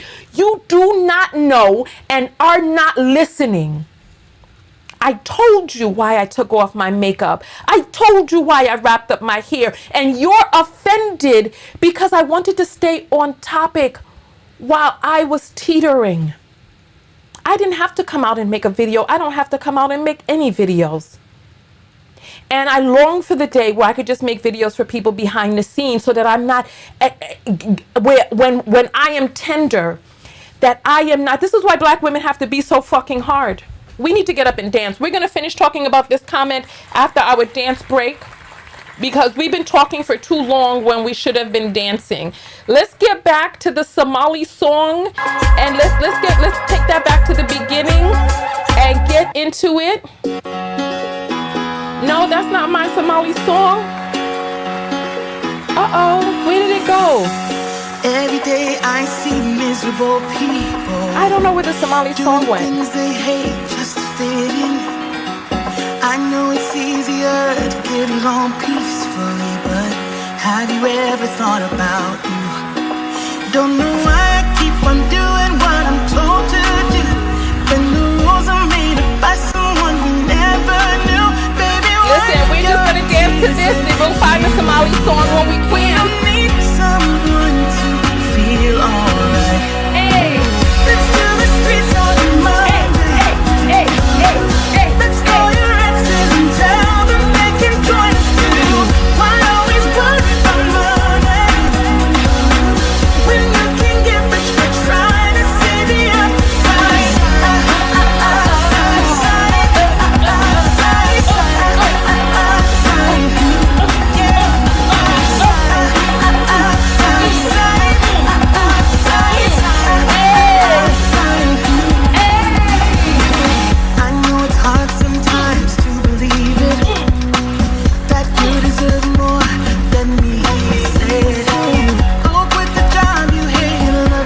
you love. Hey! Cause have you ever really thought about you? Don't know why I keep on doing what I'm told to do, when the rules are made up by someone we never knew. Baby, wipe your tears and hear me out. We don't need someone to feel alright. Let's do the streets on a Monday. Let's call your exes and tell them they can join us too. Why always worry about money when you can get rich by trying to see the upside?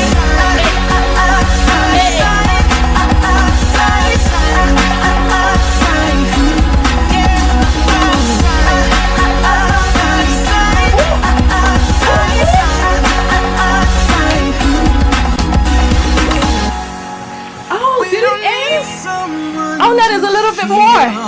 Keep going, keep going. Keep going. Let's do the streets on a Monday. Hey. Let's call your exes and tell them they can join us too. Why always worry about money when you can get rich by trying to see the upside?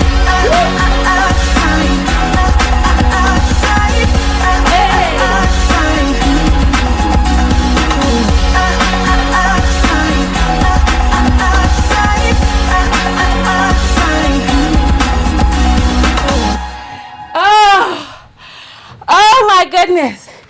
If you dance to that, you got 3 minutes and 18 seconds worth of dancing. So in this broadcast alone, we have done 7 minutes of exercise. All right. So, woo, let us continue forward with the thing that we were breaking down. Right? And so, and somebody is saying, hopefully this wasn't, she said this wasn't your attempt at a fun escape. No, yesterday's video was not an attempt at a fun escape. It was really to gauge where it is that you are and to talk about what's happening in society. My channel just isn't really a fun escape type of channel. Like, we have fun on here. However, primarily my channel is about lessons. That's what my channel is primarily about learning, about lessons and applying those lessons to real life. That's what my channel is primarily. And this person came out and said, Tonya, it's not projecting, it's sharing. I've been subscribed to you since 2017. I've never seen an influencer get annoyed like you did for keeping to topic. And what does that have to do with me that you've never seen that before from a quote unquote influencer? I'm a human being. I have wants, I have needs, I have desires. I have all of these things. And annoyed, was I annoyed? What was I annoyed? What was the feeling that I was feeling?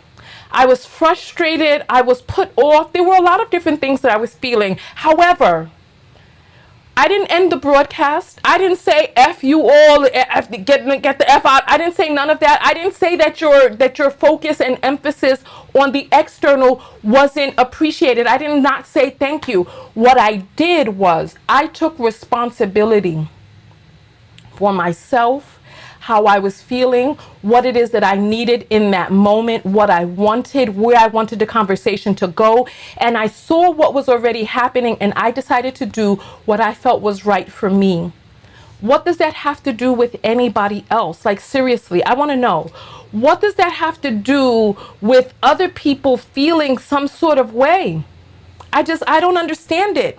Oh, we need to check the apples. We need to check the apples. We're going to check the apples in just a moment. So go ahead and if you're going to send the apple through, go ahead and do $ Tonya TKO and I'll read your thing on screen.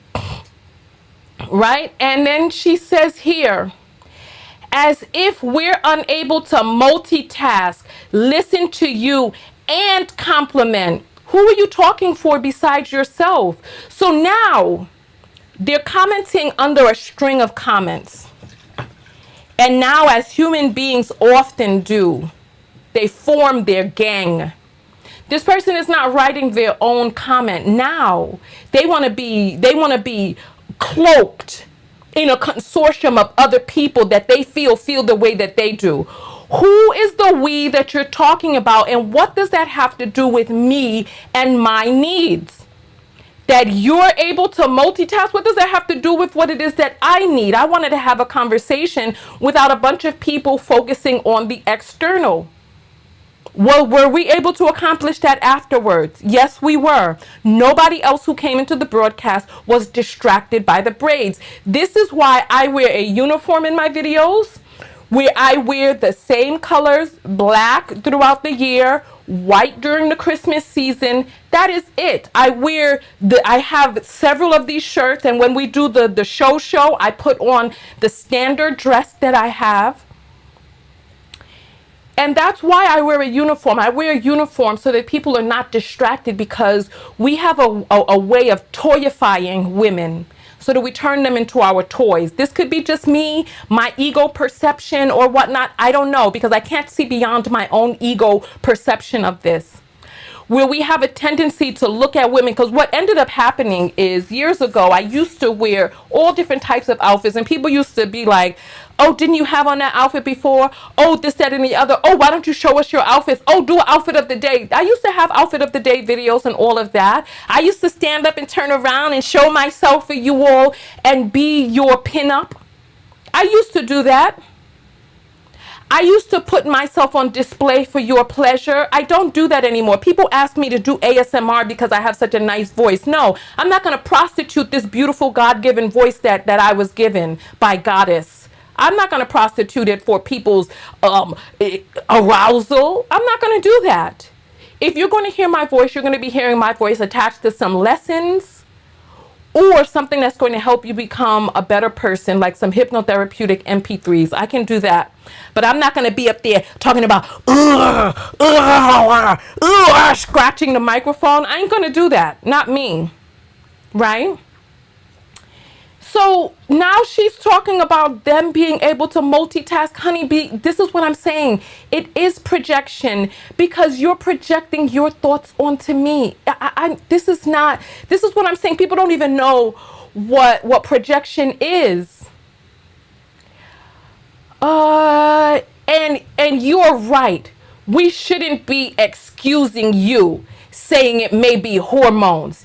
It is what it is. Go ahead and be the woman you are and delete this. I'm a disabled vet housing. Black women vets are used to being disrespected and discarded from your safe behind the whatever group. What are you talking about? I have no idea what you're talking about. All of this stuff is you. It has nothing to do with me taking off my make. This is what I'm saying. This is ego. The ego is bruised. Some trauma is coming back up from past experiences. And this is being projected onto a situation where it may not exist. I want you all to think within yourselves and think about a time that you projected onto other people something that may not have existed in the situation. I want you to think what it could be something else. You are saying that it is this, but it could be something else. What if it isn't about you, period? What if it's not about you?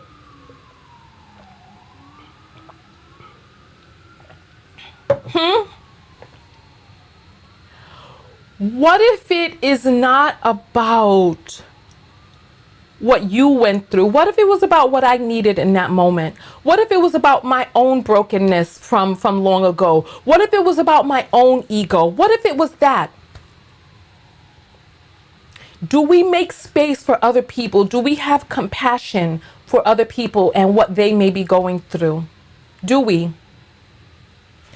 I wrote another poem. Let me see if I can find the other poem, because I write a poem every week for my symbology and psyche, the psyche and symbology class that I have. Okay, here's a poem that I wrote. It's called The Tree of 1,000 Cuts. When I came out of the ground, he chopped me, could have destroyed me, but I grew stronger. They tried to bind me with fences. I grew through them, broke through them. Bark, strong, tough. I grew taller. I tower. They chopped the branch to make an axe, a branch to butt a gun, a branch to create a spear. I speared. See the spelling? All of this means something. They chopped my trunk to build a house, covered their children at night, to make a spoon to feed their young. They chopped and chopped from me. I grew around the cuts and used my roots to throw up shoots to create my family. That's my next poem. What do you all think about that? You'll be able to see all of these poems in my blog, which I am writing, so don't worry. I have that available for you all. I'll have that available for you all soon. I'll let you know when it's available, right?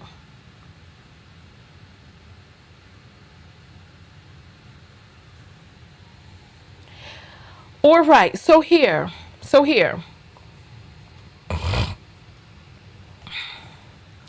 Flashbacks of the military and all of that. People, please get help.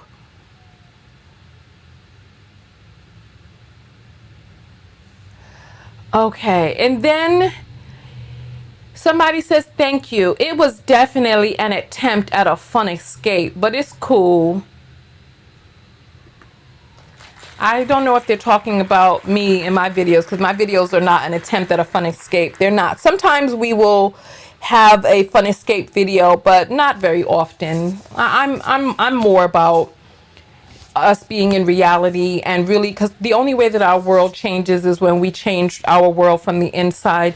So nonetheless, let's get into the teaching part of the video. Let's get into that. Oh, you know what? We need to check the apples. My bad.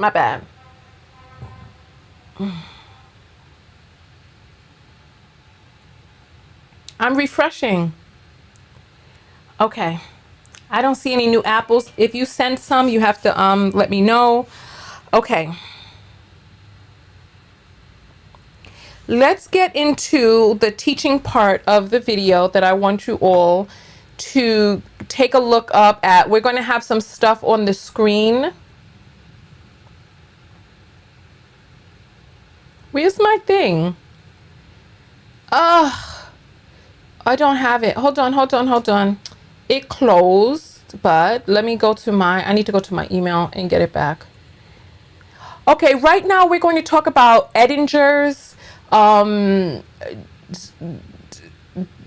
psyche. Hold on.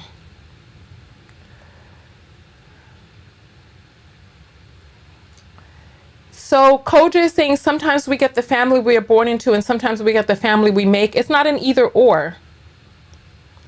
I think it's a yes and. I think that we get the families we're born into. I believe we choose our families. And I believe that we can make our own families once we need to. Let me download this PDF so that I could make this graphic for you all. Okay.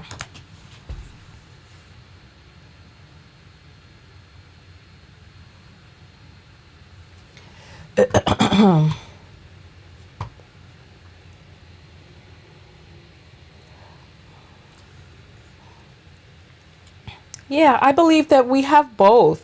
Listen, we're born into our families, and some of our families, look, all of our families are our family. It is what it is. It's our family. And sometimes our family, they're supportive, sometimes they're not. But either way, you get what it is that you need as a soul level to go where it is that you need to go. I know that much. All right, so let's talk about, today we're going to be discussing Edinger. Edinger was a Jungian psychologist that worked really hard to, let me make this smaller. Edinger was a Jungian psychologist that worked really hard to decipher Jung for people. Let me see. What is this? This is marker. Okay, perfect. Perfect. All right, wonderful, wonderful. Okay, so I want us to look up at the screen, right? Do you see this dot? Okay. So that dot is you. This dot is in the W, the wholeness, right? So I want you all to remember that this is Edinger's psychic life cycle. This is what we're talking about, right? So we will go through our whole life. I don't feel like I got a good circle here. This circle is kind of wonky. Let me try that again. Okay, perfect, perfect. But it's too soon for the circle. Let's start with the dot. So this dot is the wholeness that we come from. One of the things that we need to remember is that when we are born into these lives, that we do not know the difference between our mother and ourselves. We came from within our mother's bodies. So when we come out and we're a separate human being, you know, our mother is feeding us, we look into our mother's eyes and all of this other stuff. We don't know the difference. And thus, Freud suggested that this is when ego needed to develop, because the ego individuates. I want you to remember the word individuate, right? Let's get a different sheet of paper. Remember this word individuate. What individuate means in Jungian psychology, so Freud and Jung were colleagues. I believe Jung studied under Freud, but Jung had to go his own path when Freud started saying that the unconscious was inherently evil, and Jung thought that the unconscious was universal source energy, God energy, right?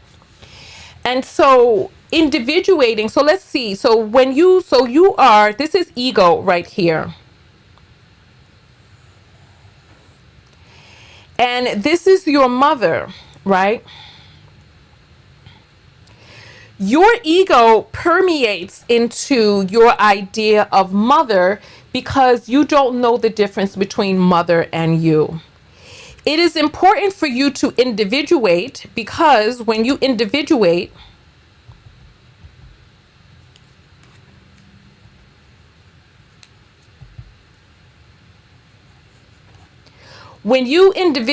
the ego, which is encapsulated in your idea of mother, your ego then gets a boundary around you where you realize I am different than mother, right? I'm a different being. Mother is a different being. Mother comes and feeds me. Mother takes care of me and comforts me, but mother is a different person. The ego is necessary for you to create the boundary to understand the difference between you and somebody else. What happens as we grow along? When we grow along, so let's make this perforated.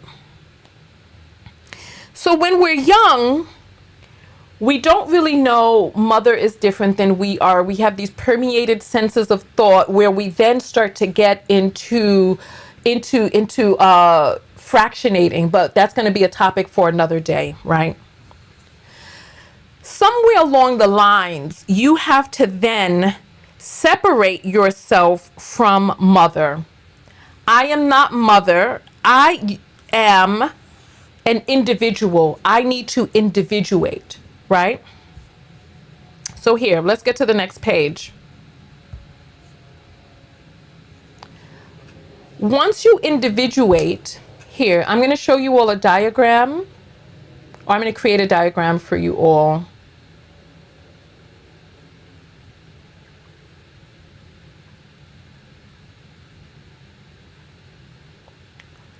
All right.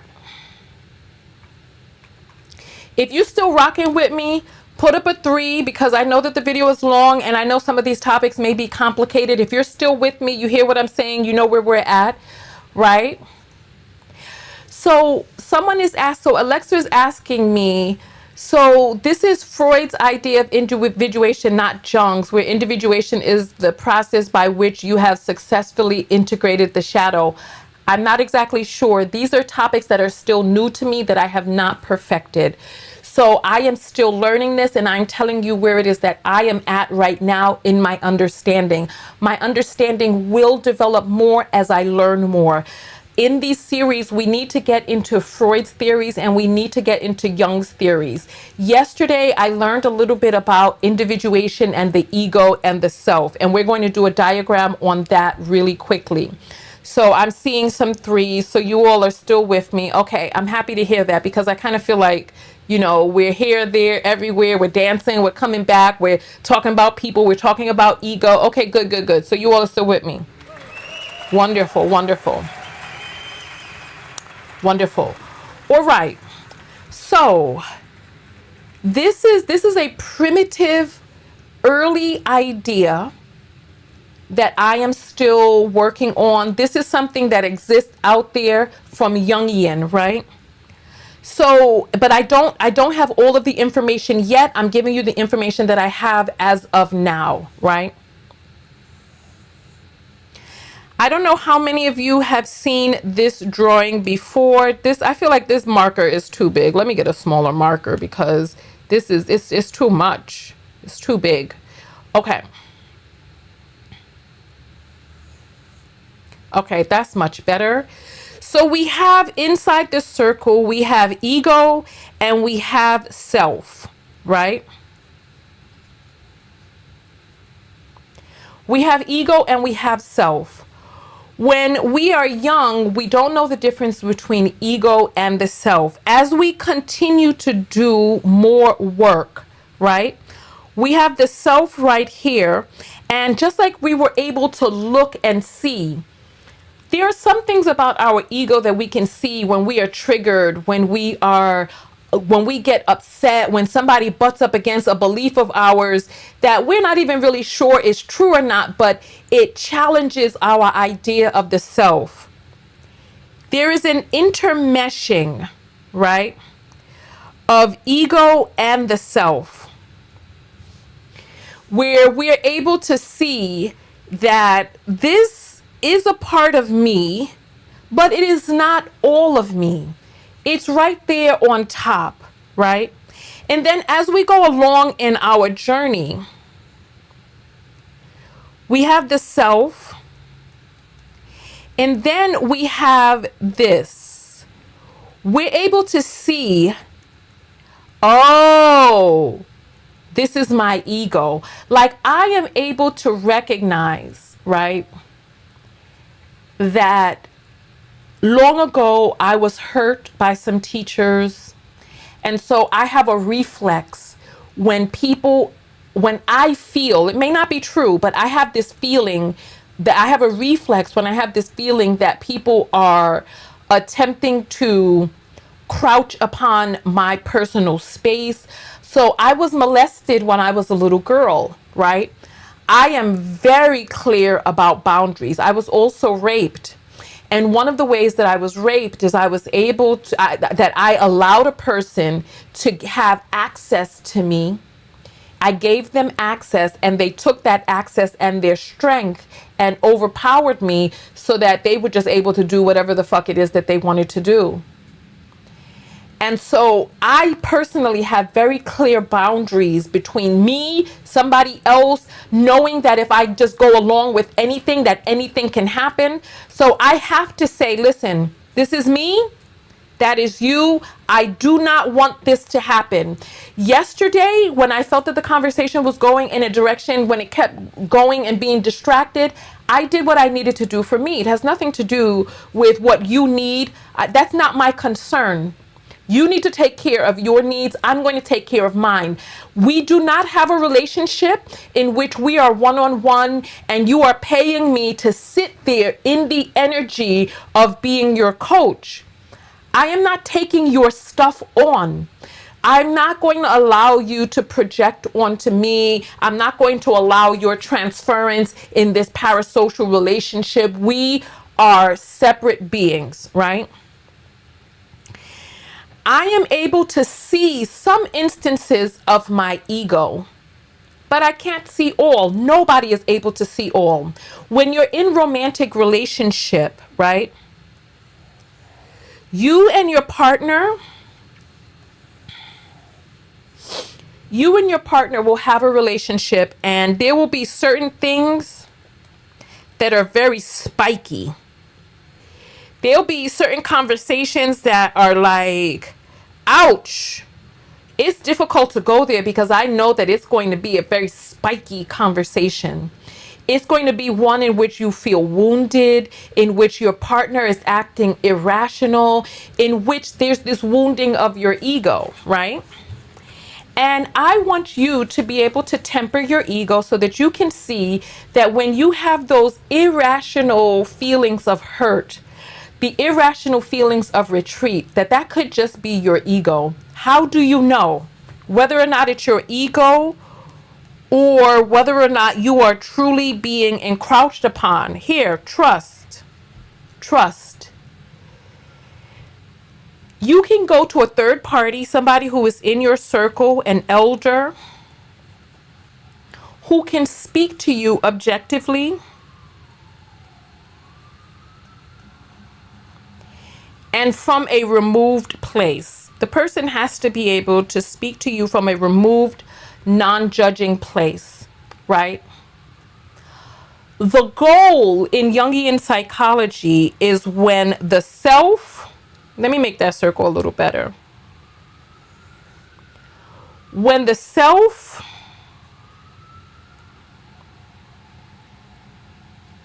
my hand is not drawing right. I need to figure out how to get some good circles on here. When there's a connection between self and ego, where you have an extension from yourself, where the ego is feeding to you your boundaries in a healthy way, letting you know your individuated sense of self, and you are able to see the ego for what it is, not take things too personally, laugh at yourself, that you can see the ego in other people and see, oh, okay, have empathy for them and their journey, and know what it is that it is, and know it's not personal. Know that when you're in relationship with another person, that you please understand. Let me take this off and let me erase this here.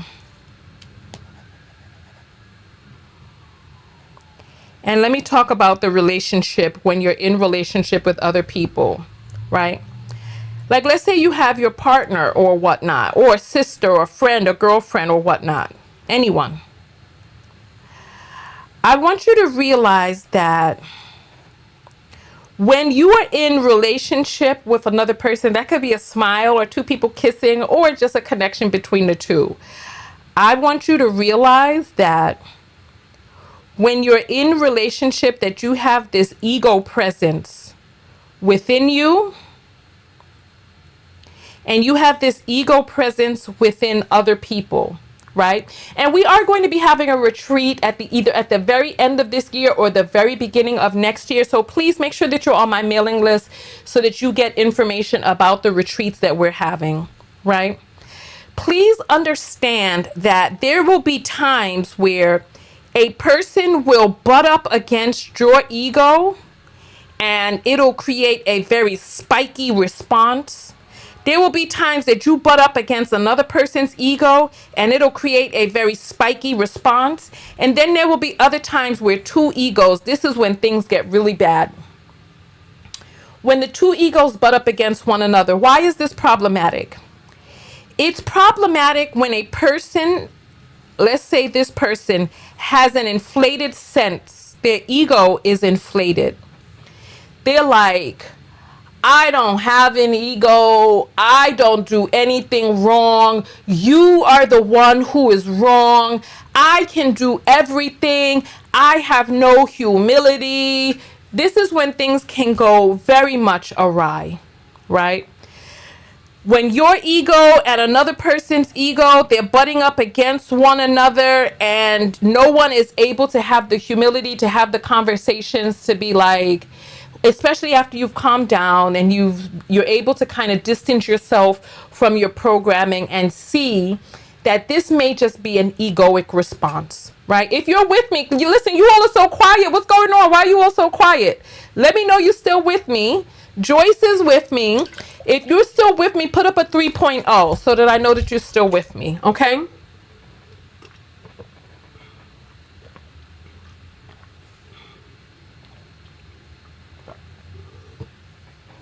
All right. I want to see, because the comments are super quiet. I'm not hearing anything. I don't know if you all are taking notes. I don't know if you've gone back to bed, if my melodic voice has soothed you back into sleep. Me don't know. I need to know. I need to hear from you. All right. I'm not seeing any comments, but there's a little bit of a delay. So I'll give it a moment. I'll give it a moment or two to kind of get you all to peek back up. Because I'm not seeing anything. I don't know. Let me refresh the comments. Let me see, because I am not seeing any new comments. So, okay, we're with you. 3.0 XXX. Okay, I'm seeing. Okay, wonderful. So let's get into Edinger's model. And like I said, we're going to have a retreat at the end of the year where I'm going to use all of the tools that I have learned about creating art and the psyche. We're going to be doing poetry. We're going to be doing a lot of stuff because I want us to be as healed as we can be, right? Marcus just tuned in. You're late. Why are you not on the mailing list so that you coming in late like this? You need to be on the tech squad, Marcus. All right. So we start with the W of wholeness, right? And then we go along through life and we face a rejection, right? What are the things in life that can reject us? We can be applying to school, we get rejected. We can like another person, they don't want us. They think they can do better than us, or they cheat on us, or life hands us a raw deal. We end up with cancer or blood disease, or our hair falls out, or we end up in an abusive relationship, or we're in a car accident. There's some sort of rejection that happens where life gives you a raw deal, right? And what happens after you get the rejection is you go into what is called alienation, where you are then dismembered, you are broken apart. Your view of the world has been dismantled. Life is unfair. God took my mother. God took my father. God took my baby. Oh. And my heart goes out to you and all parents who have lost a child, women who have miscarried, and you had all of these hopes and plans for your young one, women who are on a fertility journey and the eggs are not taking, or they're not fertilizing, the embryos are not implanting, and life is throwing you a blow. You had a baby and you don't feel the connection to the baby. You got postpartum depression. You were pregnant with twins and only one of them survived. Your baby came out of preemie and now your baby has deficits. Life can hand you all different types of rejections, where then you will fall into descent, where your view of the world as you knew it in wholeness is shattered, right? From there, this is when life will, because the answer lay in the same room as the problem. The reason why I told the person yesterday to create their own poem, the reason why my art is specific to me, because it's not about the art, it's about the conversation that the psyche is having with the outside world. You were born with the tools already inside. Once you fall down in descent far enough, when you are separated from the wholeness, when you have fallen, right? There will be, either you will stay there in the fallen state, or you will have to pick yourself back up, right? You will have to turn to God or goddess.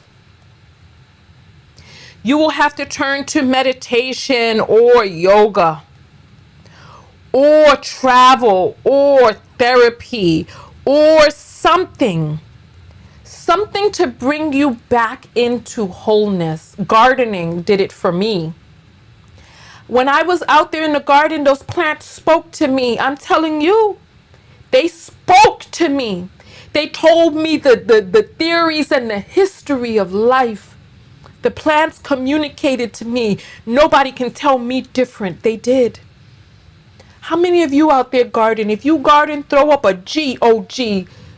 Yes, or just throw up some leaves or something, because the garden spoke to me. So nonetheless, you will find God, goddess, meditation, yoga. You will go off on a retreat. You will go out into the world. You will go deep within. You will have that dark night of the soul. You will have your come to Jesus moment. Oh my goodness, somebody just said it as I said it. Somebody just said it as I said it. That's what I'm talking about, Alexa. We vibing how we vibing. Now you see, an ego response in this moment could be, why are you talking over me? Why are you giving out the answers before you know what I'm saying? But it doesn't have to be all of that. Or it could be, you trying to teach the lesson for me? You know what I'm saying? It don't have to be all of that. Oh, we got the G's in the house. That's what I'm talking about. Garden club. That's what I'm talking about. So when we get here, right, what we need is we need humility.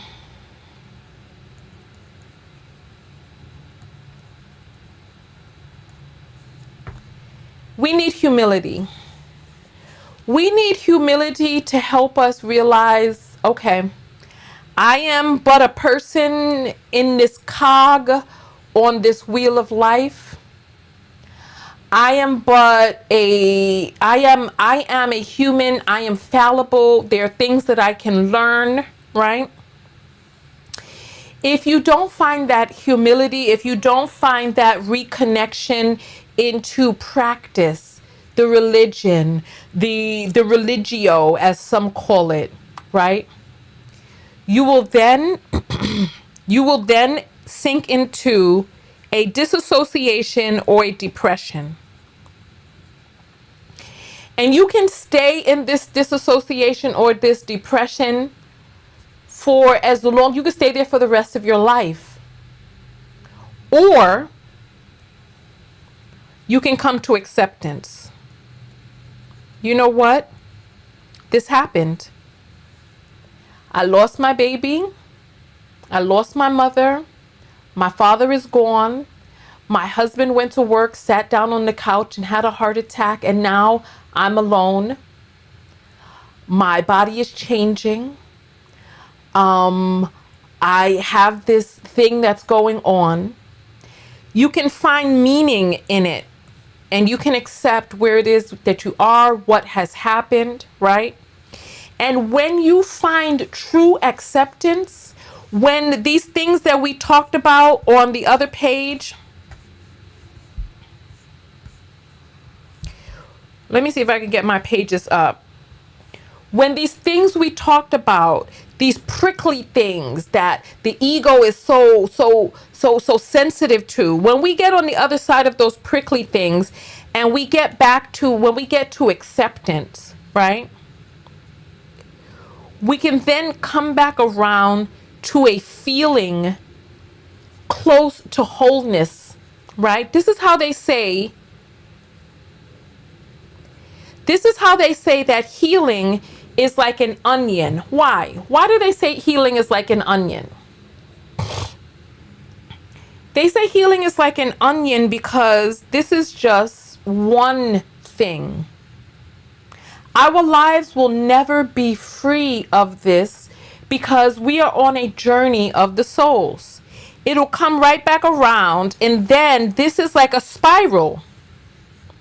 It's like a spiral where we get back to W, then we get to rejection, then we get to our practice, then we get to acceptance, then we come back around to wholeness, then we get back, and we just go round and round and round. We learn to accept people for who it is that they are. We learn to accept that we are fallible. We learn to accept that we're getting older and different things and body functions change and musculature changes, and we pick up and things that we don't play basketball like we used to or run as fast as we could be able to. Our mind doesn't process like it did. We're forgetting things. Our hormones are changing and all of these other things, right? And so yesterday we talked about the comments and the conversations we were having from people who were talking about hormones and all this other stuff and pushing and projecting onto me. You can't get people to see, you cannot get people to see where it is that you're coming from if there isn't trust. Could there be some other things going on with me or whatnot? You know that I'm having some unwellness right now, which I have spoken to you about, and people are over there telling me what I need to eat for kidney, what I need to do for this, what I need to, how I messed up and my kidney is talking to me. Am I going to listen to you and we don't have trust? One of the very first things that we talk about in the retreat is about the safe space where we are free of judgment. We don't have a safe space when we're talking out in the public and anybody can read and I don't know your motivations and I've never seen your face. When you come to my retreat, we know one another before we get there in person. Why? Because we do Zooms where we all get on camera and we set up the standard of safe space. Oh my goodness, we didn't do our dance break. Oh my goodness, I gotta be better with that. Don't let me get away with not doing our dance break. Let's get I turned it off and I need to stop turning it off, or I need to get up as soon as the dance break comes up, because we need to get up and do our thing.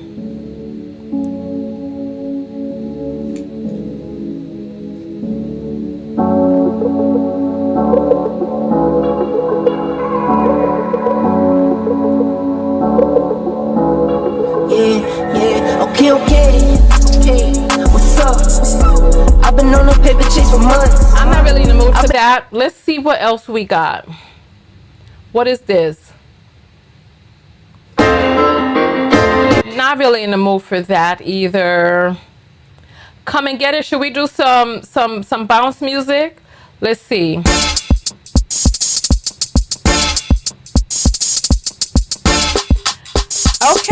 Okay. Let's do some bounce. Come on, let's get it. Get up off your feet. Let's bounce.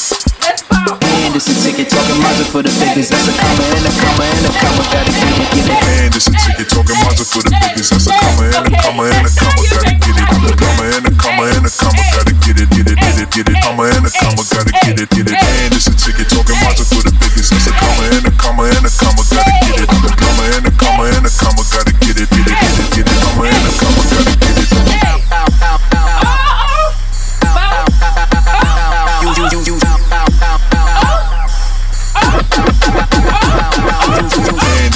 talking magic for the biggest. That's a comma and a comma and a comma. Gotta get it. A comma and a comma and a comma. Gotta get it. Comma and a comma. Gotta get it. And it's a ticket talking magic for the biggest. That's a comma and a comma and a comma. Gotta get it. A comma and a comma and a comma. Gotta get it. Comma and a comma. Gotta get it.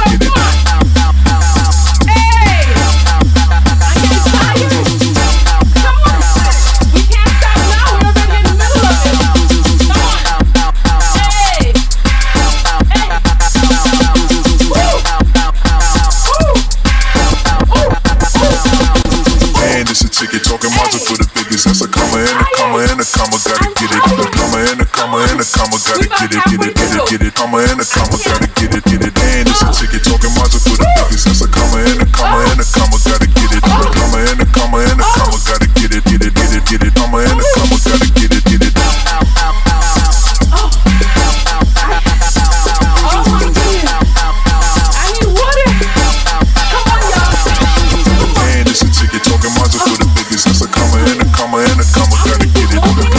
Comma and a comma, gotta get it. Comma and a comma, gotta get it.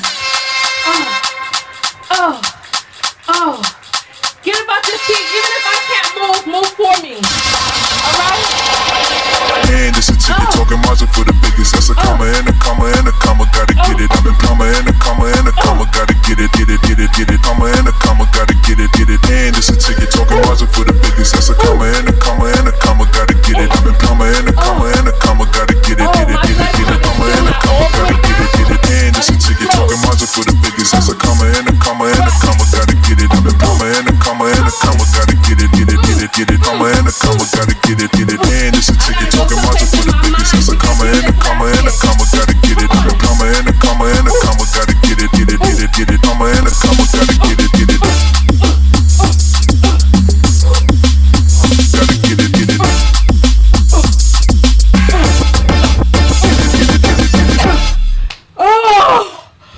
Oh my goodness. All right, if you did that, you got 3 minutes more of dancing. So on this broadcast alone, we have gotten through 12 minutes of dancing. So I'm happy that we have gotten it. It may not be easy all the time. That was not easy for me, but we got it, right? We got it. All right. Oh, all right. Marilyn is saying, I would love to have a behind the scenes in conference. You know, join the text notification squad. And then let's continue going from there. All right. Oh my goodness. Let me check the apples. It's $ Tonya TKO. Let me put it on the screen for you so that you can see. This is the Cash App right here. If you're enjoying the broadcast, if you want to support and you want me to read your comment on the screen, it's $ Tonya TKO. You can use the QR code right there. And then we'll go from there. Let's get back to, all right. I need to drink some water. I'm smelling my underarms. I need to drink more water. I got to get back in the gym. I need to do my red light. I need to do all of that. So yes, support the broadcast and we shall go from there. Oh my goodness. All right.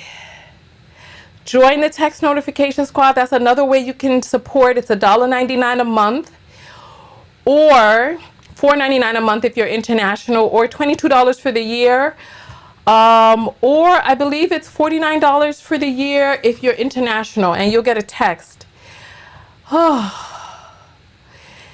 So Marilyn says she's sending a Cash App through. It comes up as CJ. I'm refreshing. I don't see it.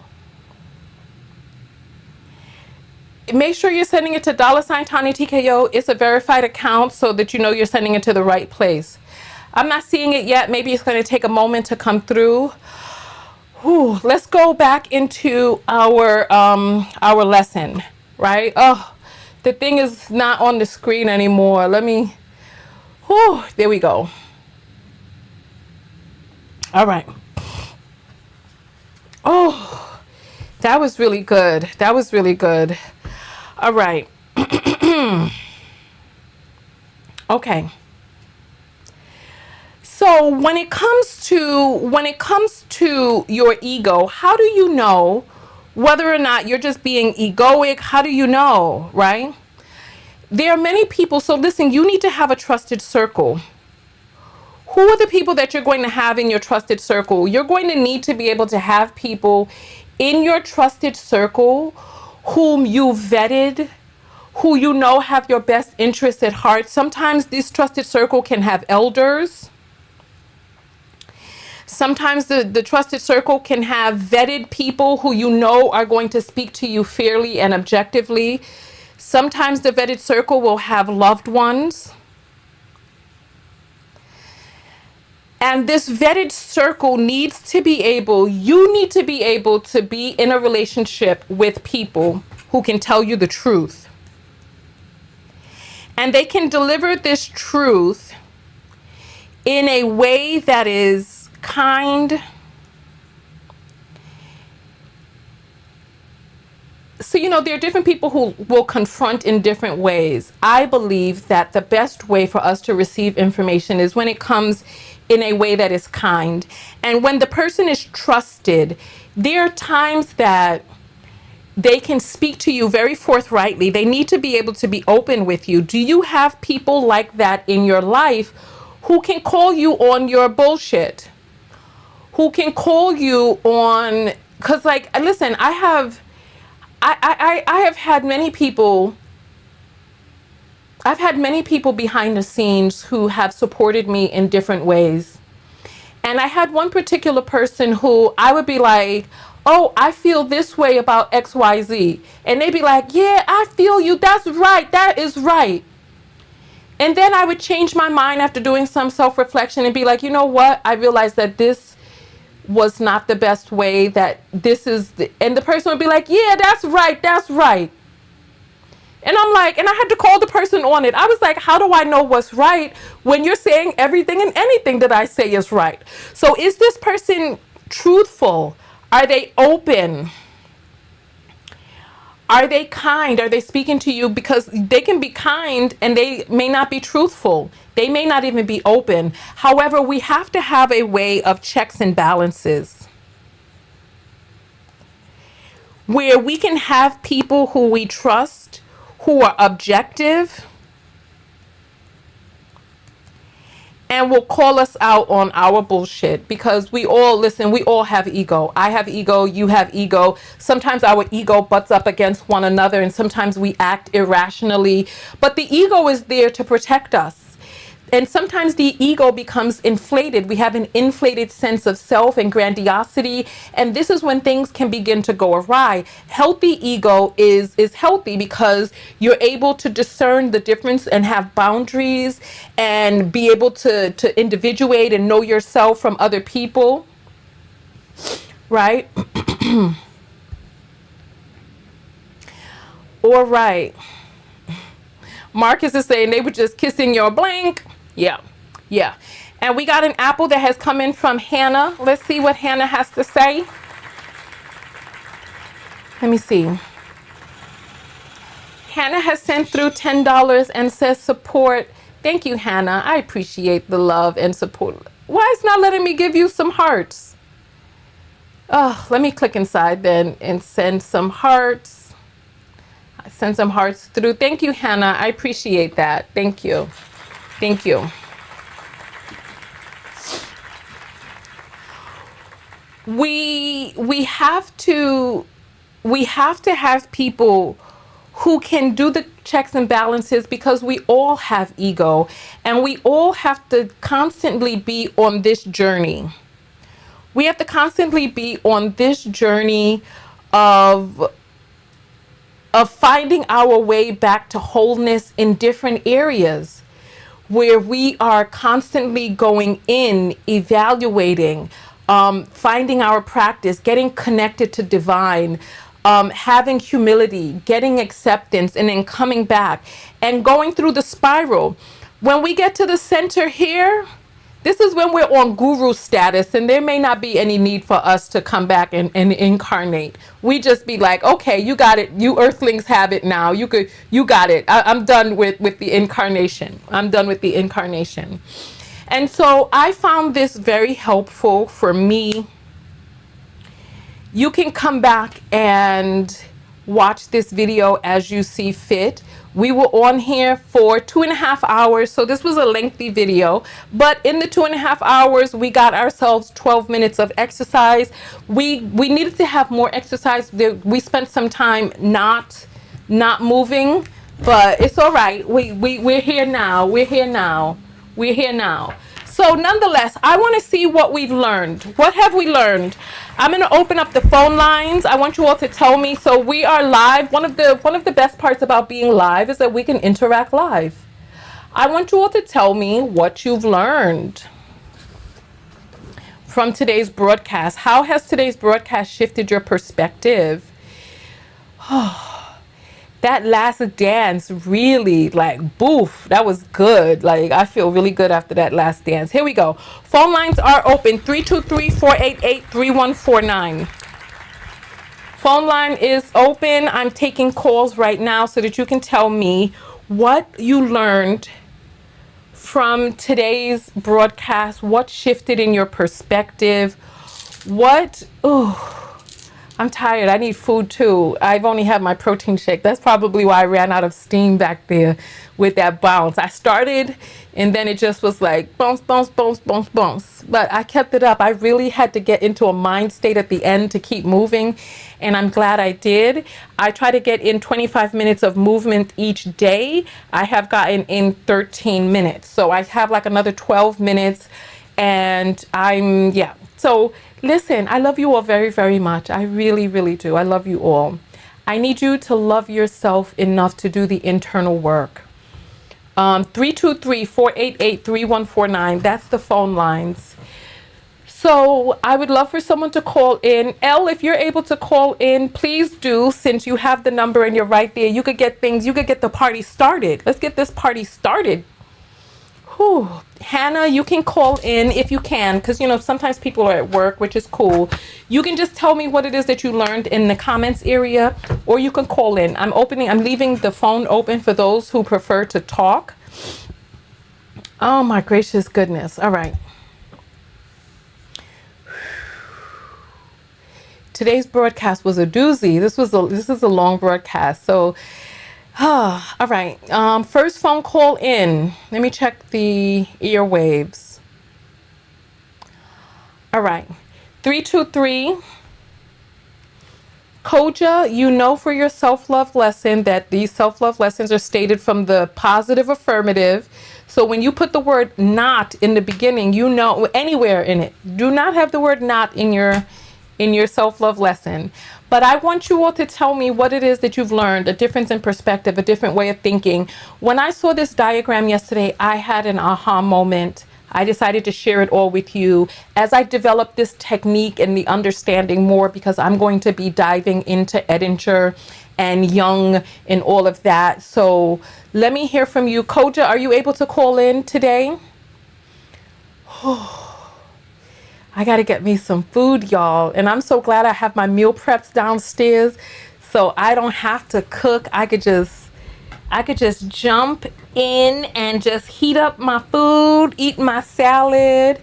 Hey, Kyra. How you doing, baby girl? I'm waiting for someone to call in. Nobody wants to call in, or nobody is able to call in. Marcus, last time you called in, the connection was not well. I understand why you're not calling in, because you're international and you were traveling. Are you back home now? Because you may be able to call in now. On the Telegram, you may be able to call in. 323-488-3149. All right. If no one's going to call in, then just tell me what you've learned from today's broadcast, because we were here for 2.5 hours. What did we learn? What did we learn? What shift in perspective? Or did we not have a shift in perspective? Then tell me what could have been better. If you did not learn anything, tell me what could have been better then. Oh, my gracious goodness. Whew.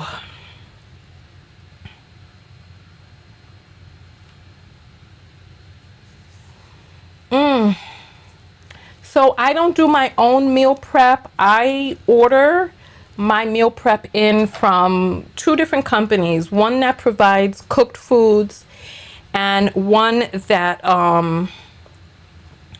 does salads and vegan meals. Whew. All right. Whew. Phone lines. No one's going to call in. SLL. I can trust and love myself to enjoy participating what brings me back to wholeness. Okay, I need to hear more about that. Oh, goodness. Whew.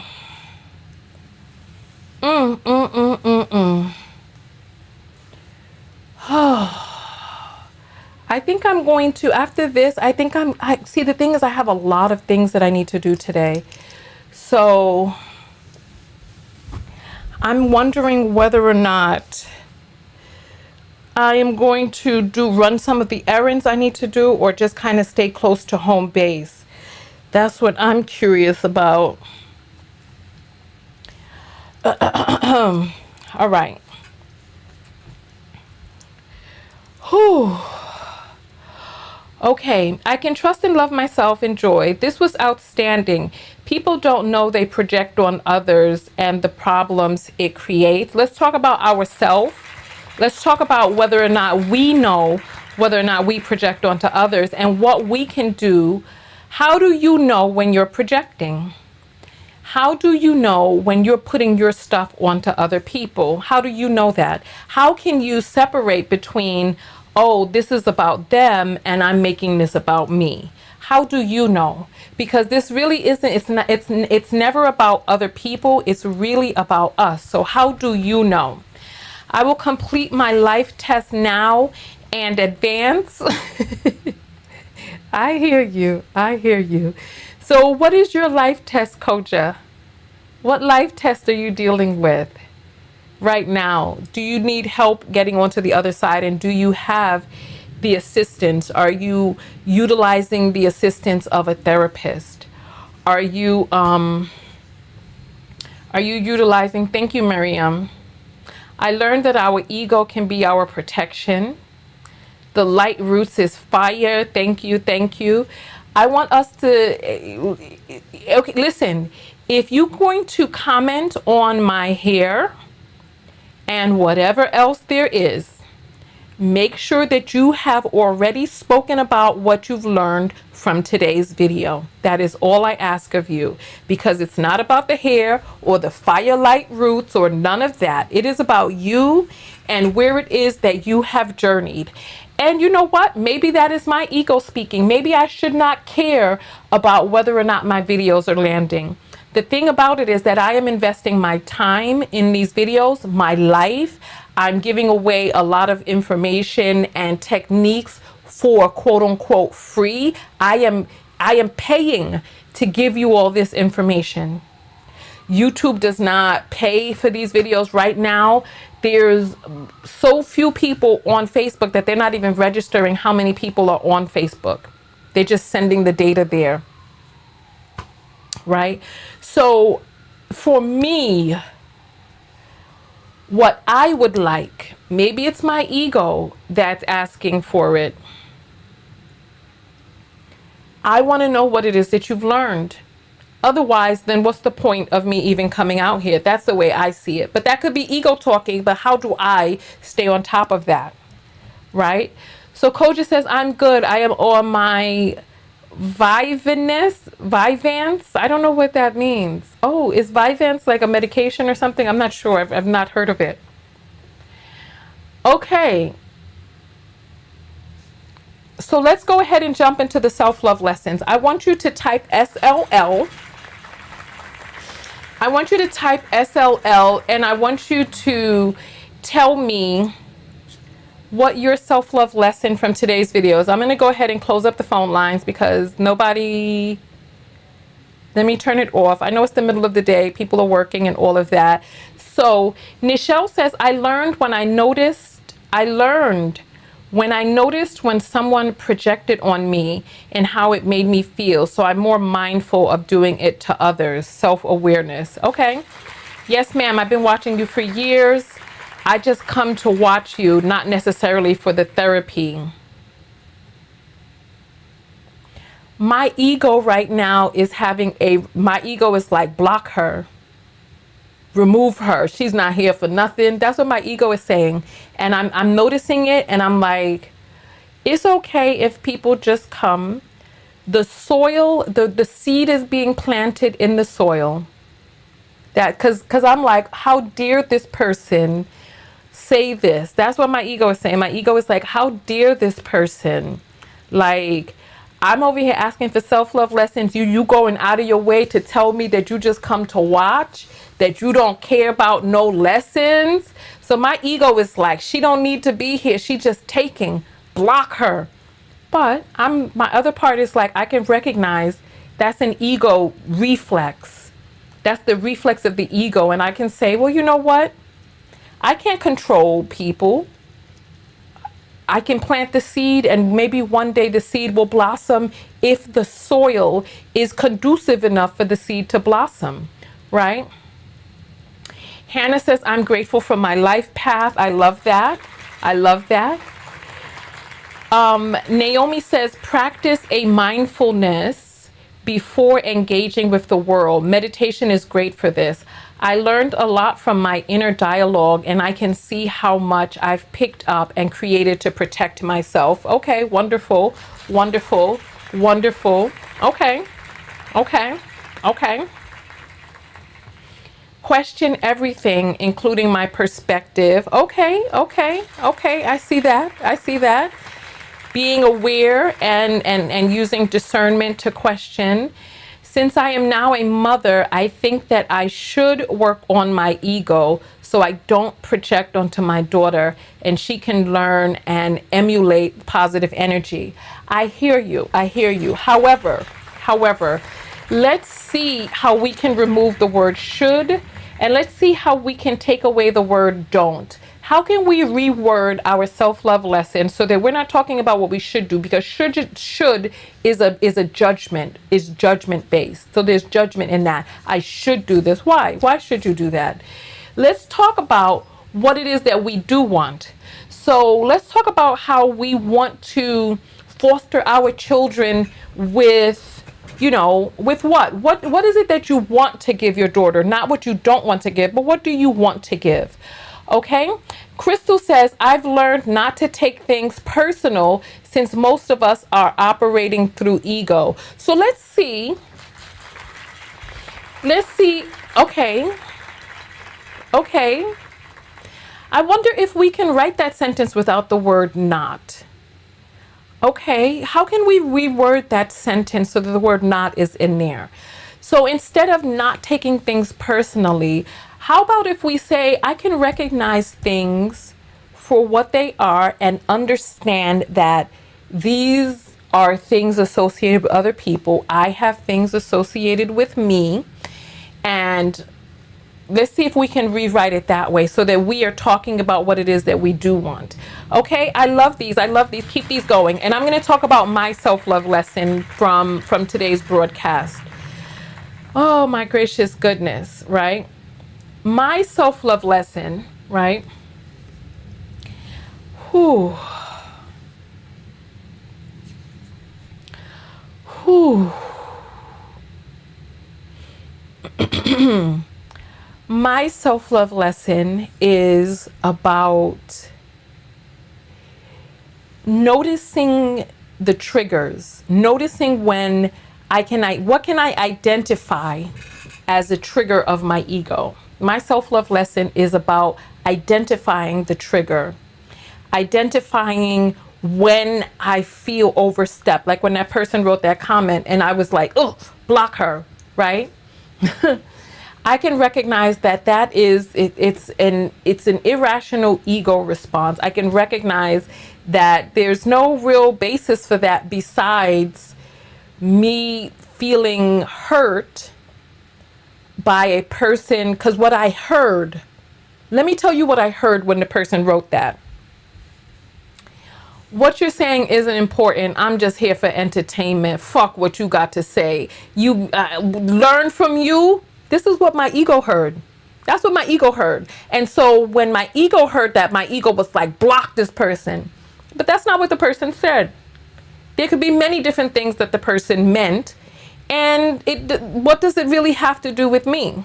What does it have to do with me? This is that person, and they are entitled. They're entitled to their own feelings. I control myself, right? Other people must control themselves, right? I love myself so much that I continue to learn how to be even better. Oh, okay. All right. My self-love lesson today, keep being me and growing myself on each and every level of glory. I know that's right. See, I love this because, see, this is the thing. There are so many people typing their self-love lessons. I think part of my ego was gut punched because this was a comment that came in before people started typing their SLLs. And so it felt much larger than it actually was. And in comparison, it's much smaller now at this point. SOL, I will protect my narrative. So let's talk about what we do want. I protect my narrative, but protect indicates that there's an attack.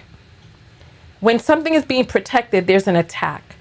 So do we want to stay in the energy of pushing out from attack? If you want to stay in that energy, by all means, stay in that energy. But how can we shift it so that we can attract more of what it is that we do want, right? So rather than saying, I protect my narrative, how about if you honor your narrative?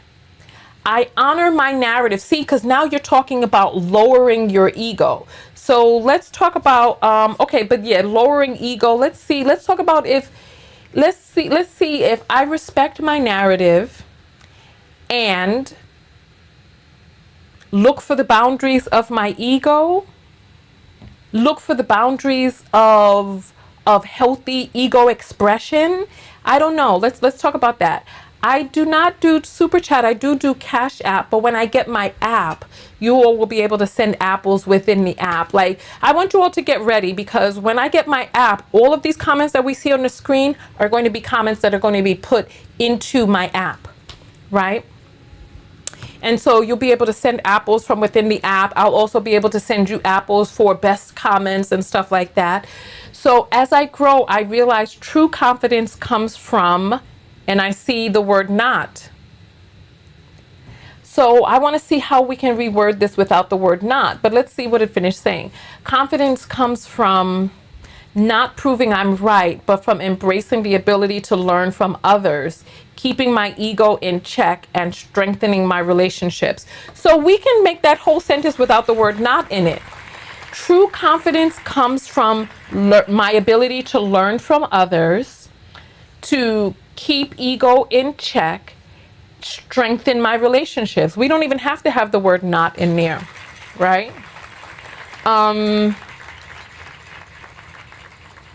Marcus, did you give your self-love lesson?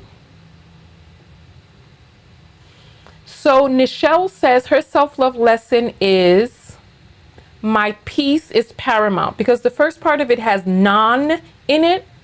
So how can we change the word non-reaction? How can we change it to, let's see, stability in emotion? Stability in emotion is the best action. My peace is paramount. So I feel like we've gotten enough. I feel like we've gotten enough. I really appreciate these. So thank you all so much for coming out. Thank you for your self-love lessons. Thank you for participating in this. I am going to read more about, this paradigm. And when I learn more, I'm going to give you all more. So thank you all so much. Look for the next Sunrise Psychology. I'm your host, Tonya TKO, and we are out of here. I'm going to go eat. Because I'm in school, I really am not spending a lot of time going to the grocery store and all of that. So I just get my meal preps done in. You know what I'm saying? So thank you all so much for coming out. All right. Thank you. Go out there and love one another. Most importantly, love yourself. And loving yourself is having a healthy relationship with your ego. Also, loving yourself is participating in content that makes you better. I will see you all in the next video. You might break my heart tonight, but I'm gonna hold it tight. Oh, it feels like yellow. All right. Yellow. You have to let me go. Yellow. It hurts like yellow. We tried too many times. Don't misbehave. You must adore me. You make me crazy.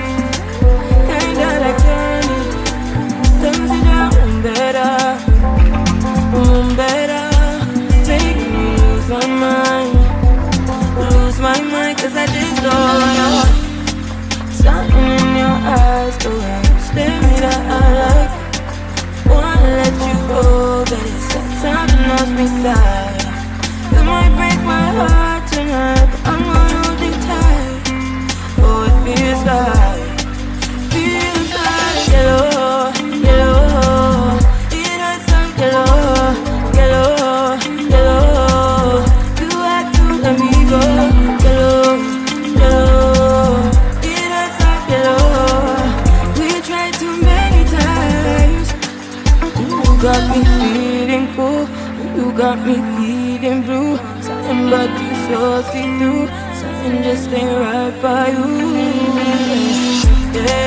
Keep moving today. We got in 12 minutes of exercise. Get your other